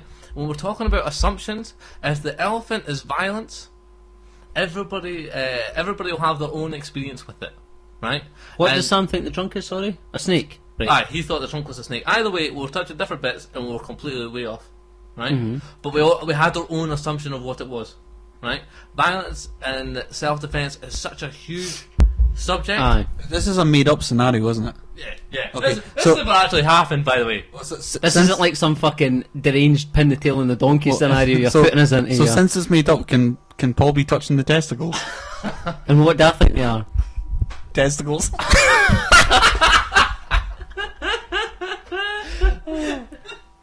The one part of the elephant anatomy that I know is testicles. Who names an elephant violence? You know? But aye. So anyway, but the idea being that we can all have people can have different walks of life, and they can have their own experience with it. But to have a real deep understanding of it, you'll never fully understand it because it's so complicated. Even if you have one psychologist who's sat in university and had all the degrees and the masters or whatever, but has never seen violence, they can tell you the psychology of it, but they can't tell you how it feels. They can't tell you that because they've never been in that situation. If you have somebody else, who, let's take a soldier for example, who's just back from their 3rd tour in Afghanistan or whatever, and then they don't have that psychology degree or masters or whatever, but they'll tell you another side of it. They'll tell you about when they're shitting themselves. They'll tell you when they're fighting. They'll tell you when they dropped the gun and ran. You know, they'll tell you the experience side, and they'll tell you exactly how it feels. You know, and it's just it's a huge subject. You know, I suppose. And then you've got guys like us where it's I did a couple of years working really crappy security jobs. What was it? Yourself spinning back kicking girls and all sorts, and then but we have all sorts Girls of in all sorts. all sorts. There was actually a time I attempted a kick on a guy who's he dropped the trow. He dropped His trow or your trow? his trow. He dropped his trows. I don't know. We were installing. I'm going to take my microphone. Was back. this the time when you windmilled the guy? You spun him round. When I windmilled? I never windmilled anyone. Like, we were out sometime, and I was in the shop, and next thing I come out, and then like you and Frank had met some Neds, and Frank knew one of these guys, and next thing like you'd spun this guy round by the collar or something. Oh no, Frank didn't know them. Frank didn't know I them. thought you knew Frank. No, we were walking up the street, and there was a few of us. Right. There was about 4 or 5. You were there, yeah. I was in the shop. Aye, and so Frank was being his usual silly self. He had sunglasses on At night. and He's asking for a punch. well, he's been a bit silly. So he said, like, You wouldn't Frank's, have had a guy with glasses, would you? Frank's sense of humour or whatever. So he said something to these Neds, and there was I'm sure one of them knew him because they called him Frank the Tank or something. One of them knew him, but the other guy didn't. no, I didn't think No, so. that's what it was. Like one of them knew him, and then they went like. Frank was like, he was like, oh, Frank the Tank, how's it going, man? Because he was for the corner as well. But then the other guy thought that Frank was being a dick to him because Frank was fucking mucking about with this guy. But Frank would do that anyway. I think you're mixing two different stories. The Right. time that I was there, Frank definitely didn't know these guys. Right, okay. But I know what you mean. Though what you're saying though rings a bell, but it wasn't this time. Okay. But yeah, it was basically like this guy come up the back of him and fucking. It was so annoying because like they were sort of like the way Neds will do that where they kind of half have a laugh with you, and then out of the blue they'll just fucking Serious, aye. yeah. So like they just came up the back of him. It was so fucking sneaky because it wasn't like it wasn't like I'm gonna do something to you now. Like you've said something that's officially offended me. Aye. He came up the back of him and really prepared. Got this big swing on, and it made me so fucking angry. He hit Frank. I just fucking lost it. I went and grabbed this guy and launched him, like swung him. I was punching the shit out of him. I was so angry. Friar Like, Street, Sam. yeah. I'm sure it's the fucking same thing. See that though. I don't think they quite know, interesting, right? See anybody that's going to perform some sort of act of violence, right? Try think of an act of violence that doesn't have a goal. Like that situation there. What was the goal? Aye, I know what you mean. The goal was to hit him. yeah. The goal is there's something that needs to be achieved. Everybody who is going to attack somebody or is going to do something, there's always a reason. Yeah, I definitely don't think that there's no such thing as randomness in that way. Yeah. Well, there was I'm one with day I was walking up for school, like this in high school, but I was just walking up there for school, and there was two kids that were like they were ages with me. One of them was younger than me. I knew them from school, right? And they were just fucking sitting on the wall. I was like, they were Neds. So I was like, they're not going to do anything because I kent one of them. And then this one started walking across the road to me, right? And they're waiting outside this guy's house. I think there was another guy in the house, and he must have been buying weed or something like that. There was another guy there, but he was in the house. So fucking this kid comes over, and I was like, what the fuck's he doing? And I just kept walking. I was dead quiet, right? And this kid punched me in the back of the head. Right, and I was like, fucking hell, so I just kept going up the road, like I wasn't going to like start a fight or anything like that, like I wouldn't have... Well, like, you wouldn't have started it, you were already in it. I know, so this kid punches me in the back of the head, like, and I remember like he jumped and fucking like proper punched me in the back, and I was like, fucking hell. I went up the road a wee bit, and then next thing, like, I'm not far up the road, then this other guy comes out the house, and he's fucking running up the road after me. I was like, hear you, so I turned around and I was like, who the fuck is this guy? And he's Town Friar. Hear you. Hear you, mate, right? And it was like, and this is ridiculous, right? It was like, what the fuck did you say about my neighbour's maw? I was like, what? Punched me in the face, and some old fella that was there with a ladder started shouting at him, and then he ran away. I was like, what the fuck is going on? Like, he proper hooked me. I was like, what? Fucking then I ran away. It's What crazy. the fuck did you say about my neighbour's more? That's inventive. Aye. That's fucking... But see things like that. Like you said earlier, it was like I don't have any cool fight stories, right? And a lot of people have this assumption Cool that getting punch stories. well, or jumping on top of somebody. It's like, excuse me, I'll take care of this. But everybody kind of like when you think about violence, everybody like this is back to the whole elephant thing. But like, everybody has their own assumption of it, so everybody will have their idea of what it is. So there's people like I've had twice, like 2 attacks when a knife was involved. Oh yeah? Right?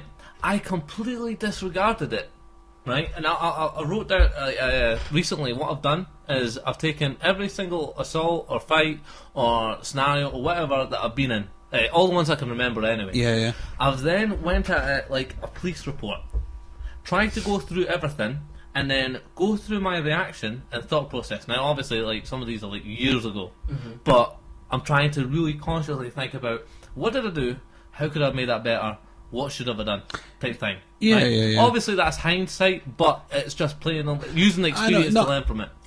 No, definitely. It's worth thinking about it because then, you know, next time if it happens, you'll have thought it through. You know where you, and that really does work, by the way, because I've been in scenarios where I've thought about this, and I know how I should react, and it does, like, you know, just even thinking about these things.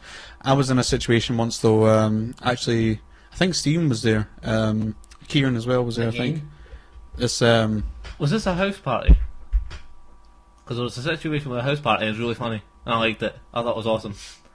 Oh, not that I'm and the guy tripped over the Kieran because he was wasted.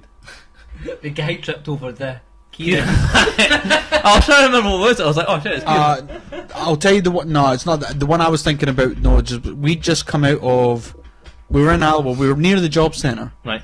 And we were just walking down. There was the three of us, and there was a bunch of Neds across the street. Right. One of them, and do you know what? I don't usually give out names, but this little fucker deserves it. His name's Haggis. Oh, right, do you know this little guy? Fucking. So him and all his friends, all his cronies, cross the street, and this little cunt fucking comes up to me, and they're like, "Geez 50 pence, geez 50 pence." Right. And like, I'm not the type to sort of be like, you know, like all polite, like, no, we don't have any money, you know, kind of thing. I said to him, "Fuck off." Aye. He pulls out a knife. Right. And I'm looking at him, and the craziest thing is, there's a fucking wee old woman, right?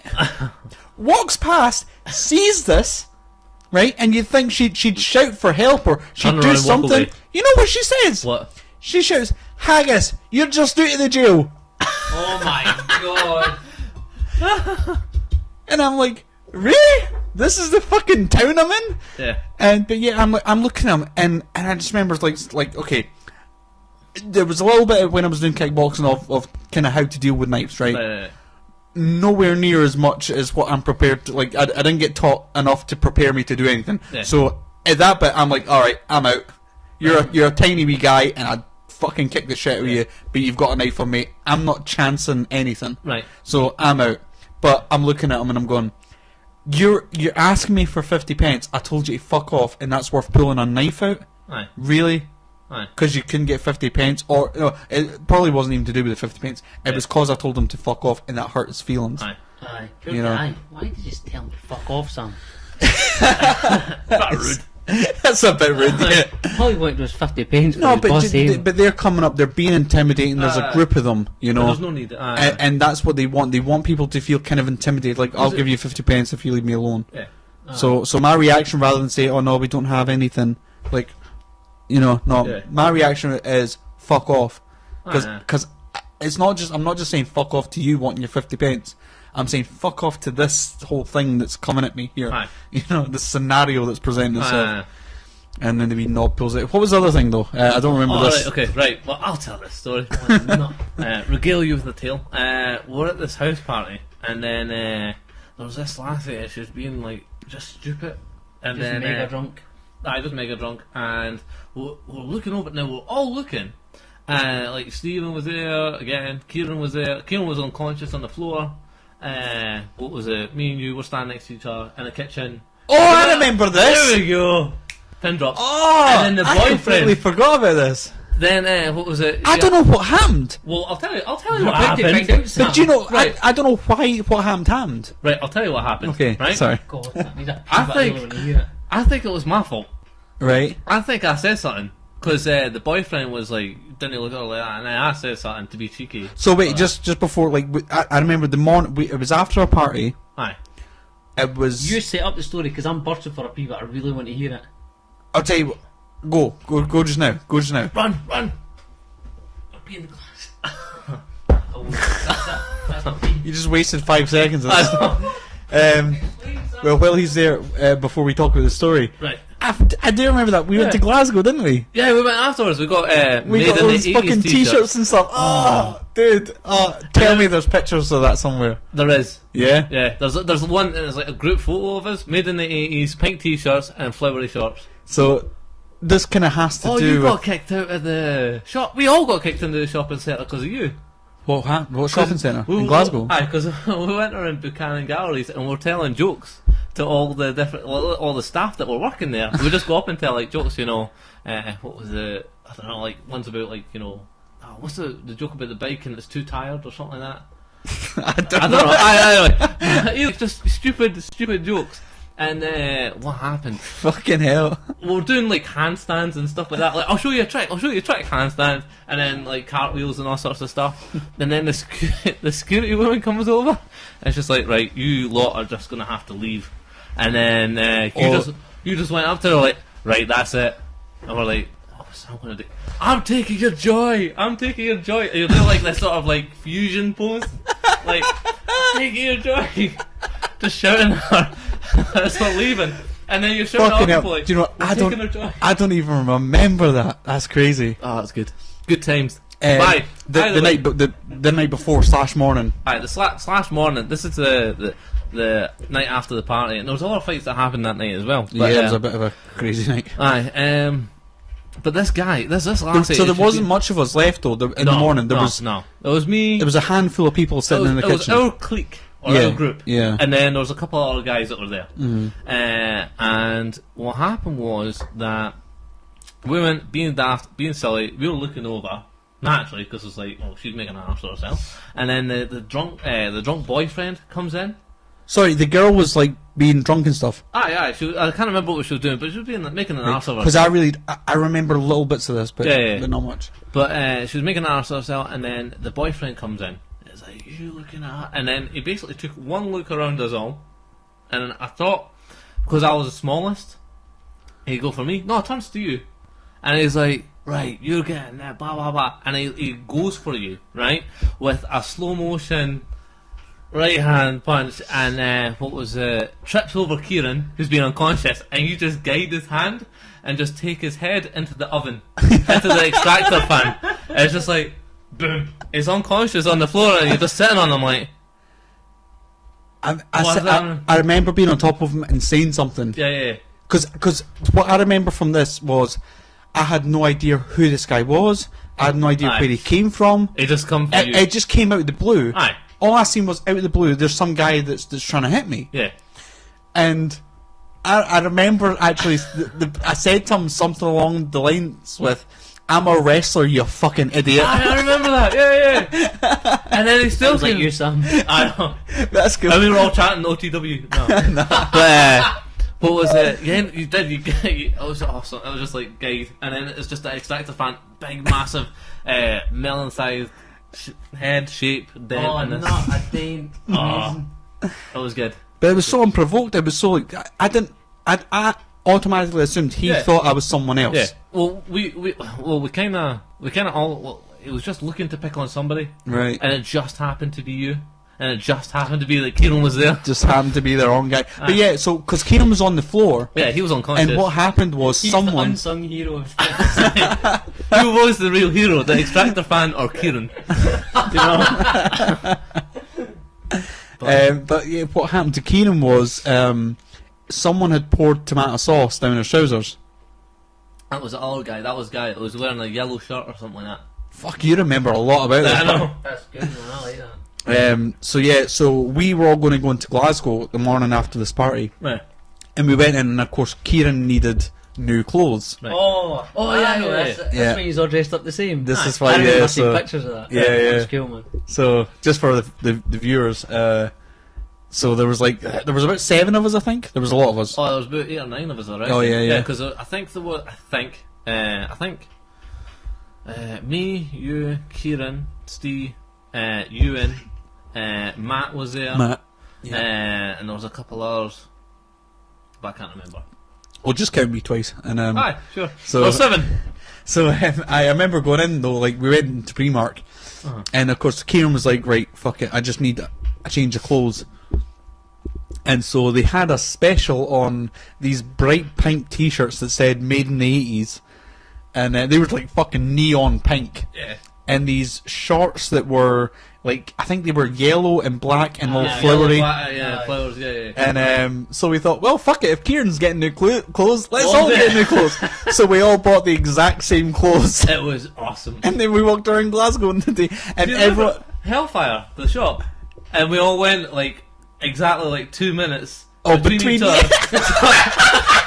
so basically there's like 7 or 8 of us, and then every 2 minutes another guy would come over and say, "What's going on here? Why are you wearing the same thing?" And like, who's this guy coming in? Yeah, up at the counter paying for some, like, that guy's wearing the same clothes as me. That's a bit weird. Then someone else walks in the door with the exact same clothes. That's so funny. That's amazing. No, my favourite bit was you, as we're getting kicked out of Buchanan Galleries, is you taking the joy from the security guard.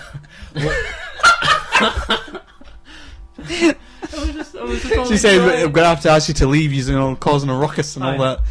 And So, like, I can't remember this. Apparently, Well, it was like what was it? Kamehameha's like poses and everything, like just taking joy and. I was like, "I'm stealing your joy. I'm stealing your joy." That was fun. That was a good day. Yeah. That was so It long looked ago. like a good. I remember seeing pictures of that. Like I only knew you. Like I didn't know any of the rest of them. Yeah. Do you remember? Was it that night? I'm sure it was that day where we got the train home. Yes. Do you remember this whole fucking escapade with the train stuff? No. What happened was, I remember a guy's T-shirt, but I can't remember this train. Right. I remember this fucking well because I Yeah. was really pissed off. What happened was we got to the train station in Glasgow, Right. and so the train's there, and we were like, shit, we don't have time to go and buy the ticket. We'll get on the train. Aye. So we run up to the dude and say, we'll get on the train, we'll get on, it's about to leave. And he's like, no, you have to buy the ticket. The machine's over there. So he walks us over, right? Shows us how to use the machine. Right. We pay for our tickets, right? He supervises us paying for these tickets. And he, I'm sure it was him, it might be one of us, it might be in our fuck up, but I'm pretty sure it was him, goes into the bit where the tickets come out, and picks up the 2 tickets, hands it to us, and we go off, right? We go in our train. Right. When we pull into Stirling, Is this you and Alan? yeah. When we pull into Stirling, we get up to the barrier, we put our tickets through, they get rejected, Alright. right? I don't know if you remember this, but I'm just kind of because what happened was you ended up or I wonder if it was just Matt. No, I'm sure it was your ticket as well. Was fucked. Right. And for some reason, so what happened was the guy that gave us the tickets, he'd reached in and grabbed the receipts. the receipts that someone else had left in there. Oh, So this ticket set, but then of course he let us through the barriers because he watched us buy the tickets. Aye. So he let us through the barriers at Glasgow. When we got into Stirling, we were trying to put these tickets in the machines, and it's getting rejected. And the guy's coming out, what's going on here? And he looks at the ticket, and it's got like from Larbert to fucking Edinburgh or some shit like that. You know, Right. some completely out of the way, ridiculous, right? And he's like, rather than think, how have you got this ticket, and talk to us about it and hear our explanation, there's a police office. He goes and gets the fucking police. Right. How do you not remember this, Alan? I don't remember. This is a crazy. See, I think what happened was he asked us to pay again. Right. I think you just paid and said, all right, fuck it. You gave him the money. Aye. And I said, And you smashed his head into an extractor van. no, I said, I'll catch up with you later. I'm not fucking paying because I've already paid and this is right, bullshit. Yeah. No, I remember. I ended up sitting in the police office and it was so fucking crazy, man. It was like the police were like, you know, they didn't believe that they didn't know what was happening. They thought I was trying to get through the thing, like Two halves of a story, not really piecing together. Yeah. What's going on? and they were like, is this the first time you've done this? What, made a mistake? Probably not. Like, the fuck are you talking about? And the thing is, they didn't show me the ticket till later, so I didn't even know what the fuck was wrong. And I was just a big fucking. But I'm sure that was the same day that we were doing all that T-shirt stuff. Anyway, Actually, I'm pretty sure that was because as soon as you said that you got taken to the side, I'm pretty sure that yeah, I got taken into the little police pit because I refused to fucking. was not somebody else that did the same thing, or was it just you? I can't remember. No, it was just me that was in there. Right. Yeah. But I remember you weren't in there with me, So I'm sure you just paid and went through. Yeah. Whereas I was like, no, I'm fighting the system. I'm fucking. This is bullshit. Something's went wrong here. And then we worked it out and blah blah blah, and they still made me fucking pay before letting me out. I'm like, but because I told them go check the fucking CCTV and all that stuff. Yeah. You know always about the CCTV stuff, eh? That's it. That's Check well, the well, tape. you know what I mean? What use does it have Yeah, I though? know. Because it never fucking comes in handy for the civilians. The thing is, like, how much does a ticket cost? I can't remember. It was probably cheaper back then, but it was like what, £7 or something like that. Like, it's not a big deal. What was it? And if they had just taken a couple of seconds just to listen and hear you out, Yeah. but what happens is kind of like, you know, I guess it's like maybe it's not necessarily police thing, but it's just an adult thing. Where it's like if somebody's younger, there's a like right. I think it's not necessarily a police thing, but it's definitely like see the staff in like train stations. Yeah. Fucking hell. Yeah. You know, I guess they must just be dealing with scumbags all day because they fucking don't give anybody the benefit of the doubt at all. No. It's like you're instantly guilty. You'll be asking them for the fucking time, and you'll be like, guilty! Doesn't judge. Yeah, like, you're not fucking getting it here, we're phoning the police. They're scumbags. Oh, I don't like them. The fucking the train station attendees. Yeah. Bus drivers I've had my fucking run-ins with as well. But the train station guys are worse, and maybe the police that are in that little dock, Yeah. maybe they're like worse because they've got more authority, but they're still in a train station, and they're just fucking angry all day. Arrgh, train station. Arrgh. Oh, fucking hell. But nah, I was a new. I've completely forgot about that until you mentioned it. Yeah. Well, I'd completely forgot about the fucking kitchen escapade. Yeah. It was the same with the Stephen thing earlier. Completely forgot about it until you remembered. I had another good story with Stephen and Kieran. Kieran was there as well this time, again, and we were. This is the best way to deter a fight situation. Right. So. Oh right, okay, I can guess. Do you know what this is? I don't know, but probably getting naked or something. Yeah, kinda. Honestly, like, see, before you tell it, like, see, when it comes to things, now I'm not going to tell a student, like, you know, do something completely out of the, like, unorthodox, just out of the blue, but, like, see something like getting naked, that'll put anybody off. Yeah. Like, touch me, you'll be gay. It works. You know what I mean? It works. And then they'll be like, no, whoa. It works. We had it was fucking late. It was like 2:00 in the morning. We were walking back from Alloa, and there was these three guys, and I can't really remember the dialogue. I can't remember what was said, but there was three of them anyway. And as they walked past, that's when they started shouting stuff. Right. And it was like blah blah blah. So I turn around and I start fucking shouting stuff back. And the guy's like, "Come on then!" And he starts like walking. Now we're far apart from each other. Yeah. He starts like walking, and I was like, "Come on!" starts walking. As I get like closer and closer to him, I just start dropping the fucking trousers, full pants and everything down. Like, you know, I'm like, "Come on!" And he is like, "What?" Like, what the fuck are you doing? I was like, you wanted it? It's 2:00, you know what it means? You know. Business time. And that was it. He fucked off, you know. And it worked, it was a good deterrent. But the thing is, like, see stuff like that, no doubt, that'll work. It did, yeah. Right? If it doesn't work, you're in the shit because you need to get changed. I would hate it if I paid money to go to one of your lessons, Alan, and you're like, right, what to do in a fight is just walk up to the guy, scream my at him, class. and fucking drop your trousers. You should have me on it as a guest trainer. Like, how the And I'll do that.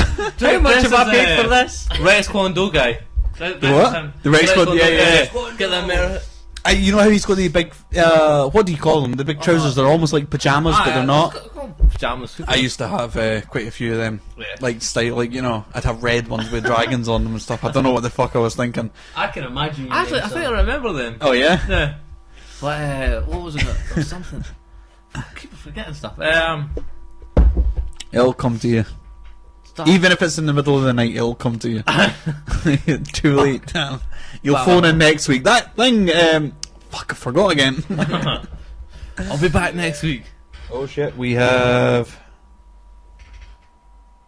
What's this on? Oh no, that's not for us. Alright. It was like a Facebook alert, but it's for someone else. Okay, cool. I think anyway. But, Oh yeah, we didn't. We don't usually have. We sometimes have people calling in. I just remembered. Okay. I was working, and this was down south, and I was working, and I ended up spending about 9 days or something like that down south. I was doing security art, I think, what was it, Feed Festival or something like that. Alright. And Music and stuff. Aye, and well, we ended up getting separated into our different like camps and whatever we were looking after and doing gates or doors or whatever. And where I ended up being was a staff one, which I thought that'll be fine because it's all just filled with security folk, right? Not really. See, when anybody gets drunk, doesn't matter what they do, right? And I throughout the week, ended up jumping into a lot of fights and all sorts of different stuff. But it got to the end of the week. Now, back when I was, this is when I was 18, right? When I was 18, I weighed about 8.5, 9 stone, like really skinny. And, I remember because you're fucking. I don't know if it really picks up on me on camera, but you're pretty tight now, you know. But back then, not so much. Yeah, you were probably skinnier than Paul actually. Like doing push-ups. I've got a wee belly. You've got a wee belly, but you know you're still pretty. Yeah. Like I was ribs, that sort of thing. Yeah, like, you know. But what happened was, what I would do because back then I didn't do Krav and that, and like I got into like fights when I was younger and that. How And the hell did you get a job as security then if you're like that? my mate, his mum, hired people, so we were like, get us a job. Right. So it was just as easy as that. And then we ended up on like in a mega bus going down south to go do security. I'm like, okay, no experience or anything. But anyway, that'd have been good pay as well, like doing that shit. I was getting £3.50 an hour. What? Like it was honestly terrible conditions. Like wow, like it was really bad. And then if it was the days where the gigs were on, it was £5 an hour. Like, that's crazy because that's like fucking worse than minimum wage. Yeah. Because I've had friends do security for like some gigs and they usually get pretty decent. Well, I remember what was you it? had a security gig. Sam is fucking security for the Highland Games, and I'm. Well, usually what happens is how do you remember that? I fucking remember all the things. Well, basically, I've been paid between like £3.50, like you can get a tenner as well, and like you know, it's like it's not a usual thing. But like this one was the first one that I done, and it was the dodgiest thing ever.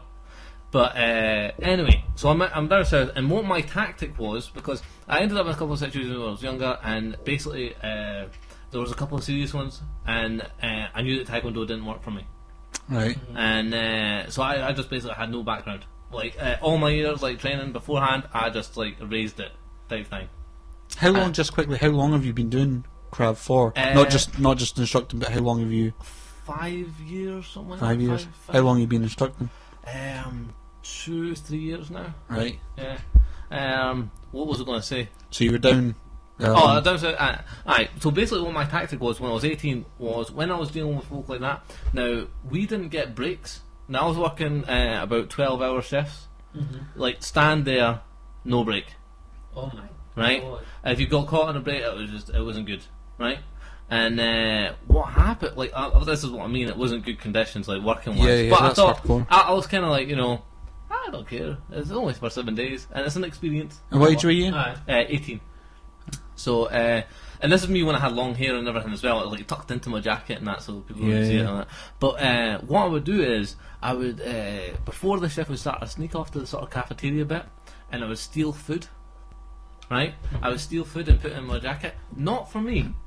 Right, and then what I would also do is when I was talking to people, like you know what, like you get all sorts of different guys that come in, guys that will talk to you, guys that won't, whatever, and then lassies that are drunk or whatever. Well, what I would do is anybody that would come up and talk to me, if they were nice enough, I would just go, oh yeah, I'm working here for about 12 hours, I don't get a break, I'm so hungry. And then they'll be like, we'll get you food. I'll be like, awesome. And they come back with cookies and muffins and stuff. And what I would do is I would take all this and I would just store it. And see when fights would kick off, I would just come up with like cookies and biscuits and stuff. Like when I started out, like just giving folk food and be like, let's just calm down.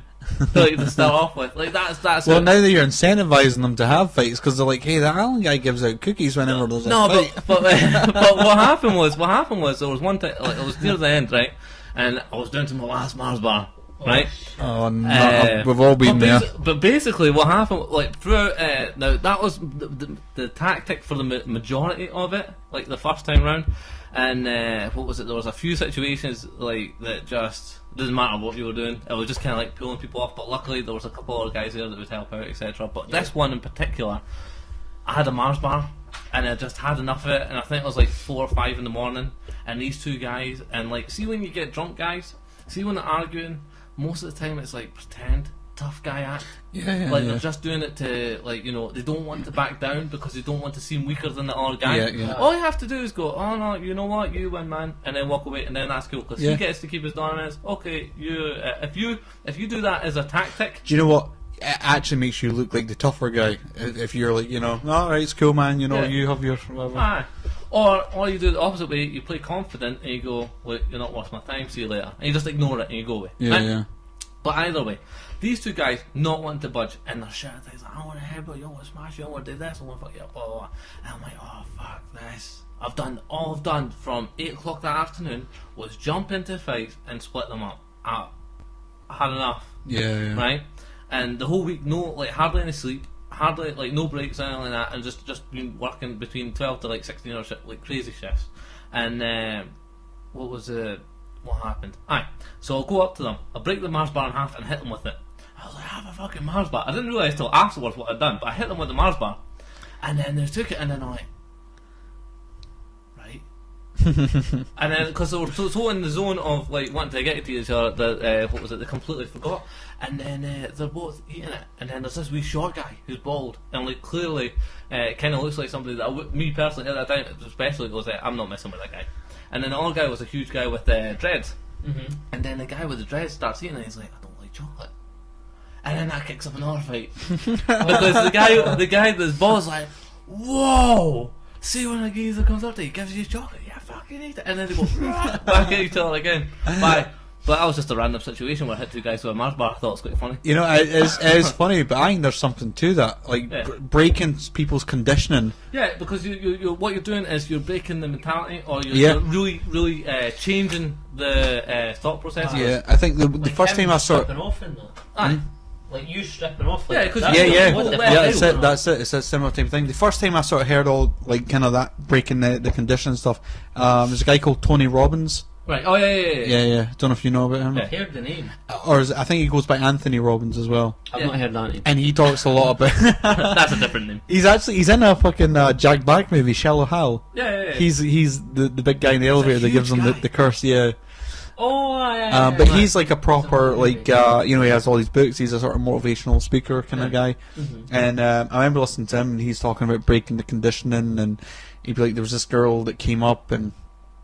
He was speaking to her, and like, you know, she'd broken up with her husband and all this stuff, and he's like, well, tell me about it, you know. So she starts talking about it, and like she starts kind of going into this routine of like breaking down. She's like going to cry and stuff like that, and he's like, you know, got this glass of water, and he's saying like he puts his fingers in it and like thingies her face, and then so she stops, and he says really serious, really straight faced, he's like, oh, sorry, go on.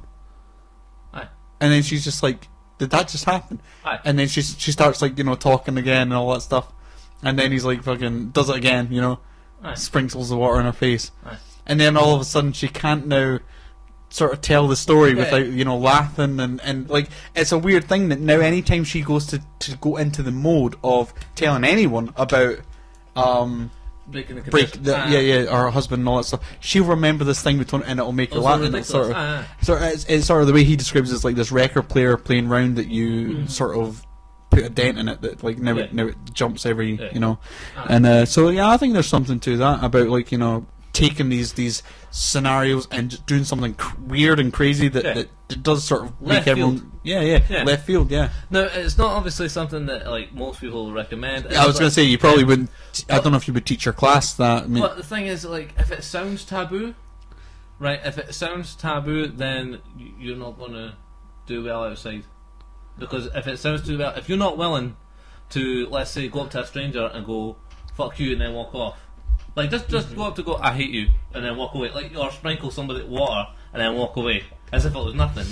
Then getting hit or hitting somebody in the face to defend yourself will sound taboo as well. Yeah. You know? And It's true.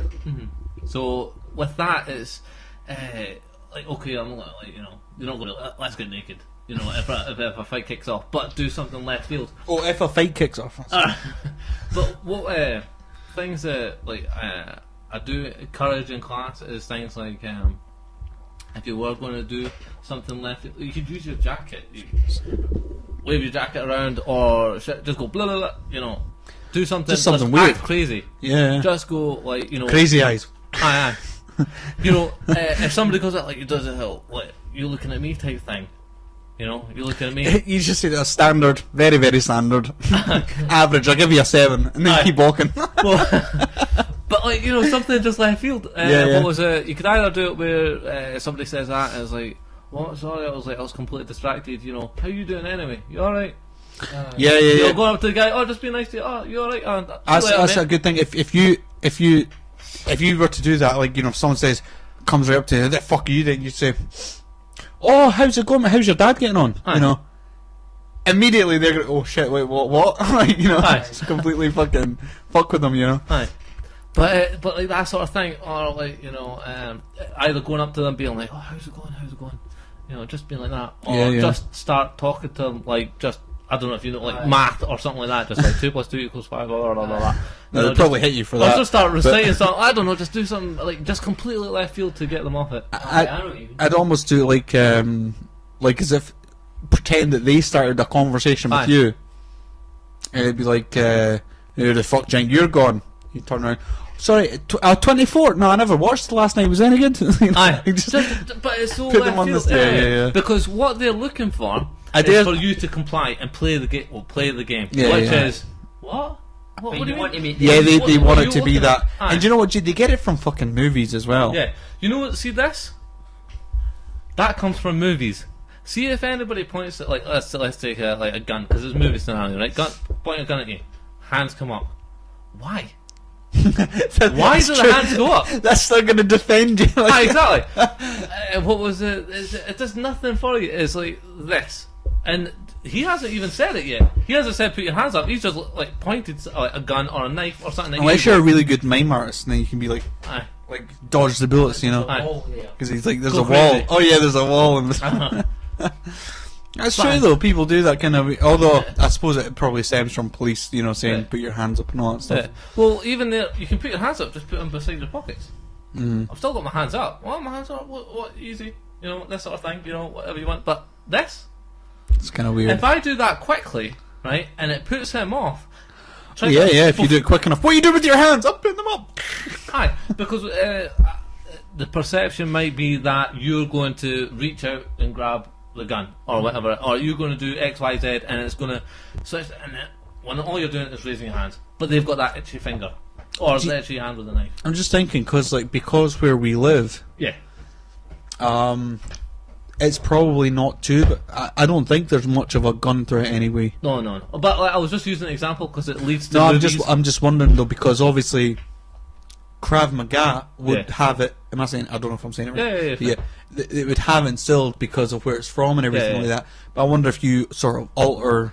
Oh, I don't teach that. I don't teach guns or anything like that. I only do it like say like once a year. Like it'll come up. Like I don't teach it all the time or anything. Yeah. What I teach is dealing with knives, dealing with bats, dealing like hand to hand, or scenario type things. If you want to talk about how people react. Like this to me interests me, right? How people react to stuff like this. If I was to, this is a drill that I like, right? And sometimes I'll play with it and change it up. But if you have two people standing roughly where you guys are, right, and you were to tell each other to get back, right? What I've done is I've given you a script, really short, really basic. All you have to do is tell each other to get back. But if I was to start, like, you could start with, like, you could be like, get back, like really quiet, and then the other one could be roaring it, get back, like, get back. This sort of thing. You start roughly this far apart, right? What happens is it starts off quiet. As soon as the first person, this is like monkey dance, like as soon as somebody escalates it or raises their voice, what do you think happens? The other one has to go one better. Alright, so he's matching the volume, but not only that, the body language. Right. What do you think happens to the body language? Because of the volume, he then goes, I've seen it where the guy will go right in somebody's face, like this, and shout, get back. And this is just like your training. This is you know. just training, but folk will go absolutely mental at it. What's the worst you've ever seen it like in a training exercise? The farthest it's ever gone. The farthest like having to pull people apart. Yeah. Yeah. Pull people In terms of apart. violence, yeah. What was But I mean, like, have you ever, really had to calm someone down because they were gonna fucking? Yeah. But Wow. it was one that was a few months, actually about 6 weeks ago. There was a guy who he struggles to be aggressive. Right, it's not in his nature. He's not an aggressive guy. Struggles to be aggressive. He's like me. He's never been in any cool fights. Well, he doesn't have any cool stories. No, I'm kidding. I had. Why am I doing that? You don't have fucking microphones. Because it was just- microphones. But no, I seen Paul doing that, so I want to do that. I was gonna say I heard a story about you when you were in primary 5. It was quite aggressive, but I kind of fucked up that joke by going for the other microphone. Why did? but either way, right? So the guy, he's not an aggressive guy, and then I think the scenario was he's at an airport, right? He's going through this airport, and he's being held up, and he starts to get pissed off because of it. Right, other guy has enough, and then basically an argument starts. But through no reason at all, the guy who he was training with went to hit him. Like he went to do it, and then this guy just lost it. Yeah, and Well, had like, to be. the quiet guy lost it, or the other guy lost it. it was the quiet guy. Yeah, The the guy quiet who's guy. usually- The quiet guy lost it. He ended up losing it because because it was verbal and because they were literally arguing. Yeah. And instead of thinking rationally, as create this, do all this, he was in his character and in his zone so much that he completely blanked out that it was even in a hall, and it had to be pulled off. It had to be taken Fucking hell! aside. This is a scenario, isn't it? Aye, this is just a scenario. I got lost there. I thought it was real. No. But like, but you know what I mean. Yeah. But that was one. I've had other ones where it was like in training, and like people get red mist. Like, see, and this happens probably in all martial art training. Some people, it's like say, let's take BJJ. In BJJ, you get your ego checked. Because you get, Yeah, you submit, definitely. you tap. Definitely. But like, some people don't handle that well, Yeah. right? Some people will, if they get tapped, they might not say anything, but you can see it in their face. Like, and Yeah. and I they'll can see do. that. I'm going to get him back. I'm going to get him back. Yeah. And they'll all of a sudden it gets a little bit rougher than before, and then they're really trying to hurt you. And what was it? I think that's just more. It says more about the person. See, it's weird because like I'm sort of the thing where I have no sort of shame about tapping. Oh yeah. I have like no shame about it at all. Yeah. But then I don't know if there is something if you have sort of a pride mentality, if it somehow benefits you, because I'll tell you, Thomas, who's there and he does the jiu-jitsu, he has that mentality of like, he does tap every now and then. He's not foolish about it, but he doesn't want to tap. Aye, if you hold on that a little bit longer. Yeah, and he's really fucking tough. Like he's like probably the toughest guy I know. Like he's fucking so. And I wonder if that mentality is what's made him tougher. Yeah. Well, what was it with that as well? Like, see, in those sort of positions, like fight to the last second. But if you feel like, right, okay, I've exhausted every option that I have. I have nothing else. Then see, I probably give up way too easily. I think there's a balance, though. There is a balance between a guy touches you, like tap. Yeah, I'm sort of, if I feel like I'm in a position where I maybe could get out of it, right? But I doubt that I'll get out of it. I'll just tap because I'm like, I'm not trying. But it's interesting, and see from a student perspective, like you don't see it happening, but see when you actually stand back and you're watching the class as an instructor, you can see, and you have to spot these things. You have to spot these things happening and make sure that everybody's kind of like chilled out, and if that is happening, nip it in the bud as soon as possible. Yeah. And some guys, it's a case of like, right, that guy needs his ego checked. You come over here, whisper, right, you go over there, and then just a little one, just so it's like, right, you've learned a lesson, cool. Do you get a lot of guys that are sort of... No. I think martial arts, I think it tends to be that if you stay in it, there's less chance that you're going to be addicted. Yeah. We're actually just almost 2 done. minutes. Out of time. 2 minutes. I'll see if I've got enough time to say, because I was going to say it's funny how you're saying about, like, you watch for people and really make sure that they're all that stuff, because wrestling is completely different, or at least it used to be. It's probably not so much now. Back in the day, because wrestling was such a, people believed that it was real and stuff like that, so it was such a, like, they tried to keep it all in the family kind of thing, that if someone else went to a wrestling school and it was a new guy, they'd properly beat the shit out of him to try and make sure that if he came back, then he was down, Which and there's things I don't really agree with. I didn't like that. But that happens in boxing gyms. It happens everywhere. Like, you'll hear about guys like that. New guy walks in, right? You're going to run around the ring.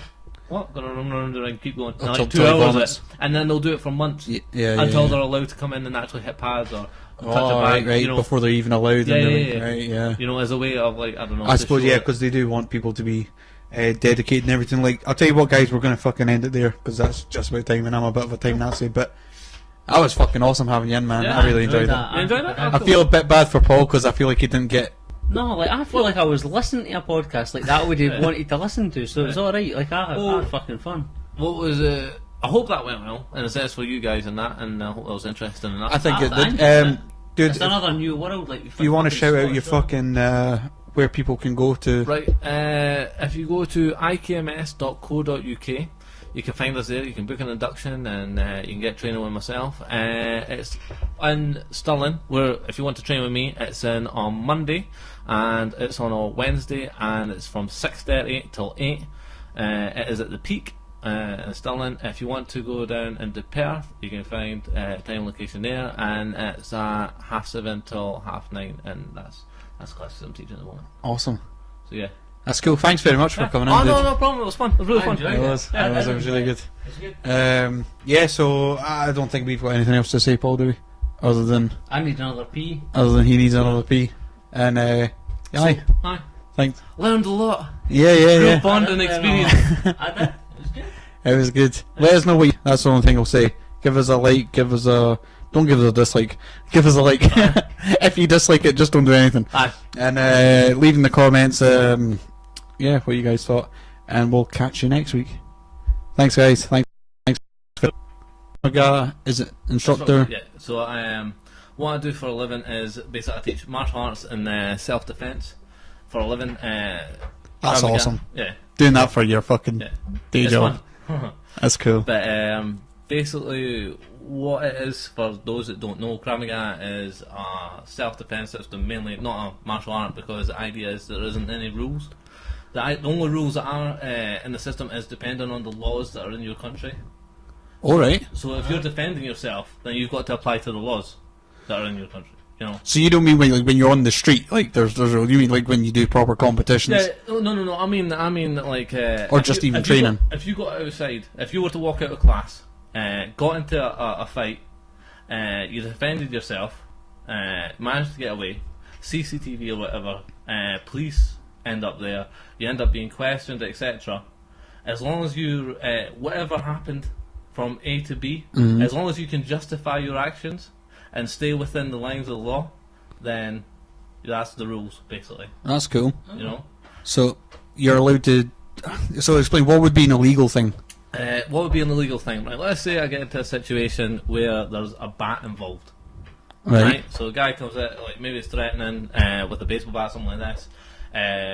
One thing leads to another. I've tried to get away, because rule number 1 is that if there's an option to leave, go. Let's say that you can't do That's that. a bit subjective though, isn't it? Yeah, it is. You're trying to argue that in court, like, the law, like the way they look at it is like you should always just run though. Yeah. So what if you can't? Yeah. There was a good example actually. I'll use this. There was a good example. I saw this CCTV footage, and it was a guy in New York, and he's in a pickup truck and he's on the phone, and you can see he's a bit of a sort of loudmouth guy. He's just pulled in and parked on the corner, but then there's this guy that comes up and he starts shouting at the guy. Walks up shouting at him. You can't hear really what's going on, but the guy's on the phone. He looks out, sees that the guy's shouting at him because of where he's parked, gets out, just tells him, right, fuck off, blah blah blah. Goes back in, sits inside. Guy keeps shouting. What he should have done at this point is just go. Just leave. Just get away from it. Like the guy's just cleared up. Yeah. By the way, this is his reaction. He gets out of the car and then walks towards him. hands open, shouting at him now. Yeah. Okay? This is the opposite of what you meant. Yeah. So what the guy does, who lives on that street, he goes back into his house. Guy on the phone just stands outside, he's like, keeps going on the phone, blah, blah, blah. Guy comes back at the house with a bat. I think it was actually a 2x4. Right. Runs at him with it. He swings it. The guy goes inside, like gets in really close, grabs him, and launches him to a car. And then starts smashing him off the car.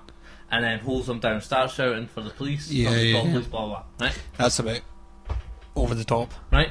Well, what happened there? Well, first thing is, what he could have done was get back in the car, go away. Fair enough. Yeah.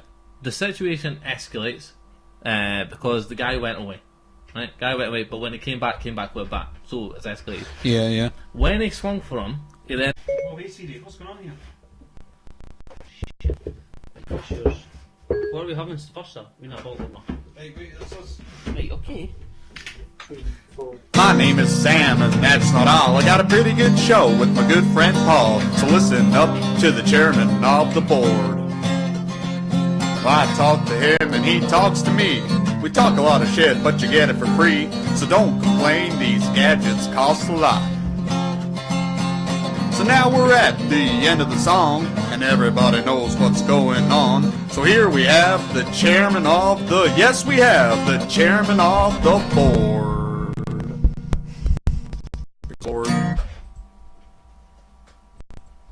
Woohoo! Hello! Hello, how's it going? Do I turn this thing off? Yeah, unfortunately we can't look at the visuals as well, because it just, as I said, the computer's a bit shit. How's it going, everyone? This is, what is it, episode 15? Is it not 14? Maybe 14. Yeah. Turn this off. We have a guest with us today, ladies and gentlemen. This is Alan. Well, do you want to introduce yourself? I'm Alan Clark. You're Alan Clark. Again, the microphone. This is always a fucking problem. So We need to share Alan. let's do a wee sound test. Let's make sure it's like just. That works. That works. Aye, just before we get started, what will we do with this? Are we going to try some? Explain this. So Sam this is. woke me up. Well, he never woke me up. You kind of did wake me up at like 1 o'clock in the morning. He was like, Paul, come and see this. And he showed me this, Alan. Right. And I was like, I've seen Guinness. Like, what's Aye. fucking special about it? It's from Nigeria. It's going to be a little bit different. Nigerian Guinness. My opinion was that it was a long way for a shortcut. I mean, it fucking just comes from Ireland. But. What's she saying? What you saying? No, sorry. What? Getting confused here, because sometimes if the sound doesn't work, she'll shout us through. Okay. Yeah, so this was given to me as a gift. One of my good friends, Nigerian Guinness, and apparently it's like, well, according to him, it's quite bad. So- Always for a good start. So I thought rather than just have it, I'll try it out in the podcast, see how it goes. Give it a review. What was that? I was drinking this one before. Oh right, okay. Not a magic trick. No, that's sleight of hand shit there was. Now I always tend to fuck up. You don't drink, do you? No. So yeah, I would have got you a glass, but Marabina. you got your Ribena. I also got you. Did you? Is it in the fridge, Paul? What? You drink? What? I got him some. I think you fucking brought it through. Oh right, Bring Paul. all the beers Paul, through. keep the people entertained. Oh no, I hate when you Beer do that. was- Juggle. Fuck, I can't juggle. Here, we'll pour some beer as well. Right, we'll pour some beer. Is there a set? Do you know how to pour Guinness, Alan? You're pretty much doing it right. That's pretty much the you start. It's in the glass. You start from there. It's all good. Aye. So I got you some pussy. I actually really like this, and it's funny because people like they might look at it and be like, it's a funny gimmick. It's actually really fucking nice. I don't know if you've had it. Not tried it. It's got like, I don't know if it's like fucking elderflower or white grape or something like that. Right. It's actually really fucking nice. And it's quite good though, because like, you know, they were, when they first brought them in, they were selling them for like about almost £2 each or something. Aye, they're fucking really dear. Yeah, but now I guess no one's buying them, so now it's like 4 for £1. So And they used to never. I'm sure they never used to have it starred out. yeah, I don't know. They just so people can see what we're talking about. Yeah. It's weird. I noticed that as well. They starred them out on certain ones, like the multi-pack. I think they star them out. Yeah, if you buy them individually, it's like they only star out one of the letters, and if you go on the website, none of it starred out. So they're just a bit all over the place. But yeah, so I thought I'd get you that. If you don't like it, you've got your Ribena there. That's it. So we're gonna. Anyway, yeah. That's got the U star out as well. Yeah. So, but yeah, so it's there for you. So we spent the first 5 minutes talking about what we're drinking. Well, we did a lot of that last week, Sam, as well. That's true. Yeah, they haven't got back to us. We were last week. We had this new. Oh no. Maybe a wee bit. Tastes kind of coffee-ish. Yeah. All right, here we go.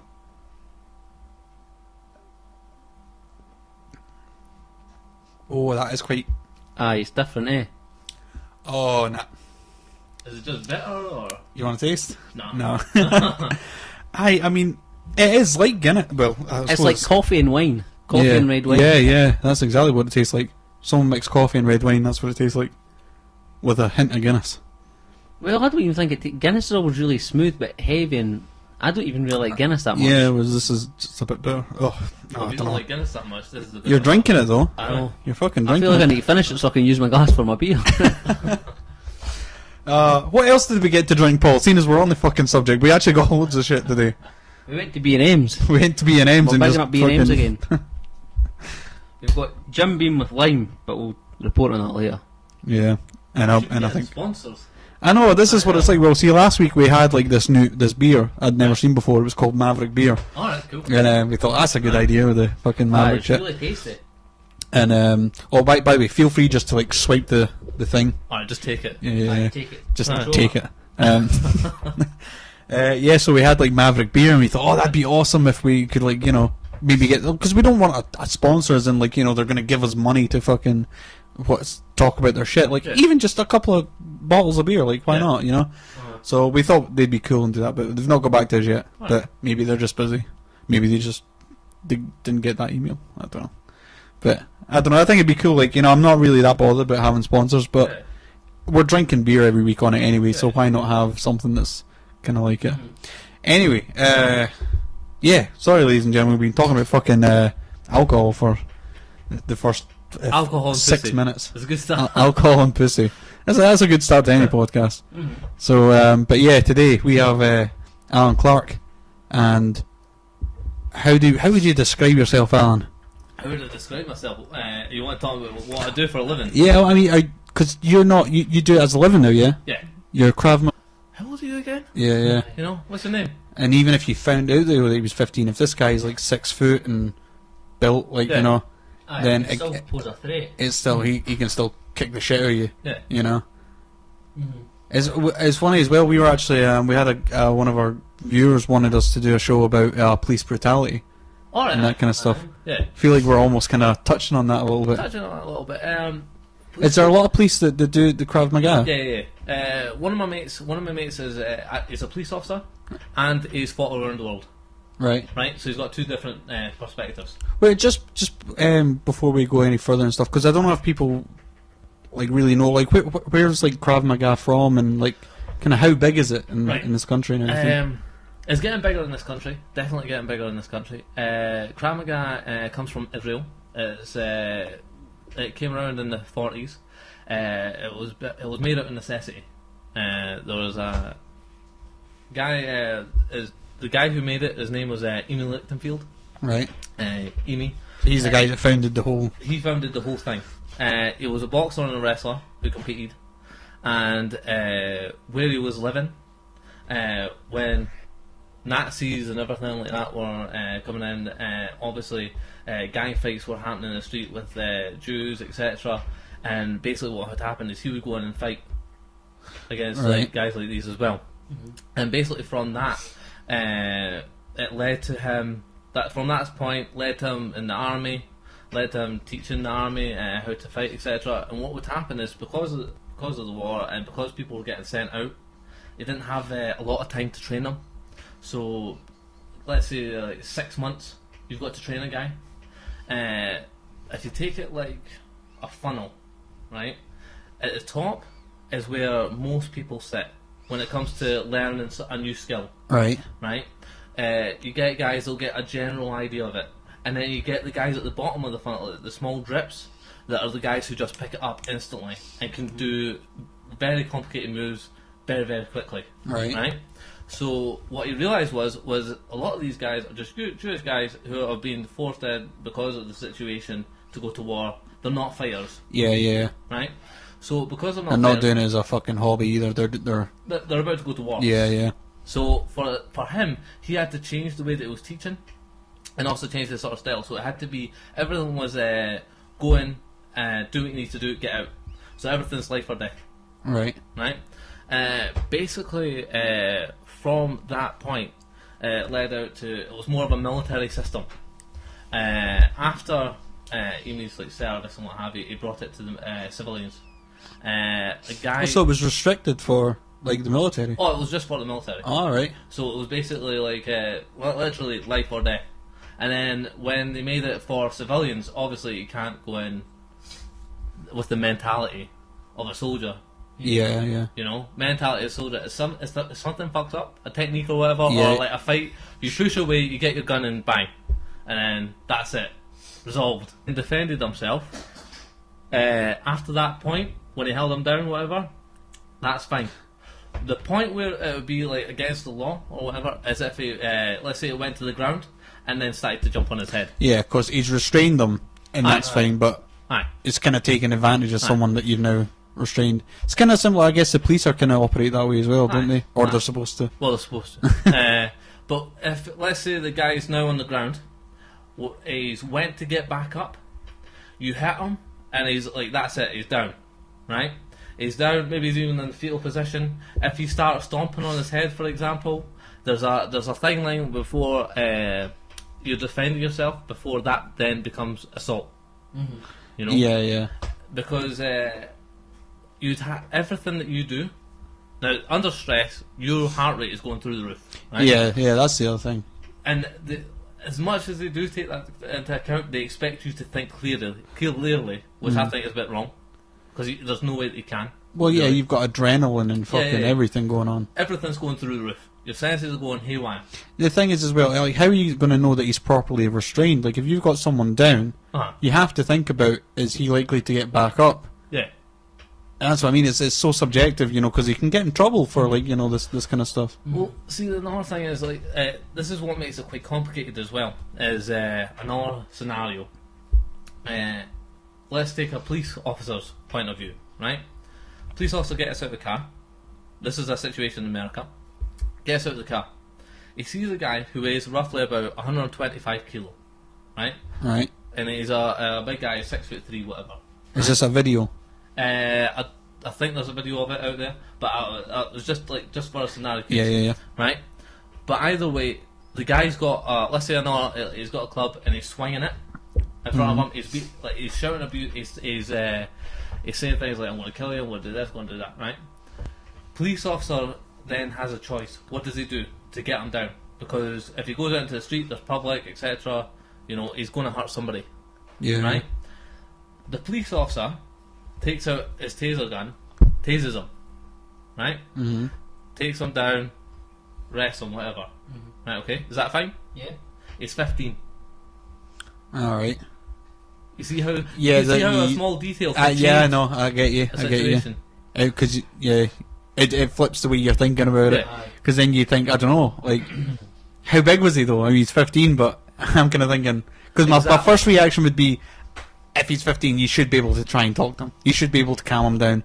But he didn't know. He didn't know. Oh, yes, yeah. Because if you see somebody like that, like, you ever seen one of those guys, you know, a guy that just looks far too old for his age, or something like that. Yeah. You know, this guy looks like he's 30, but he's actually like 22.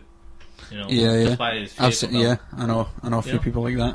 Yeah, well, it's the same sort of thing, you know. But then at that point, what difference does the age make? You know, if he's big enough It to. was just an example. Yeah. But what in that scenario though, it doesn't. The age doesn't matter. Yeah. You don't have time to go up to him and go,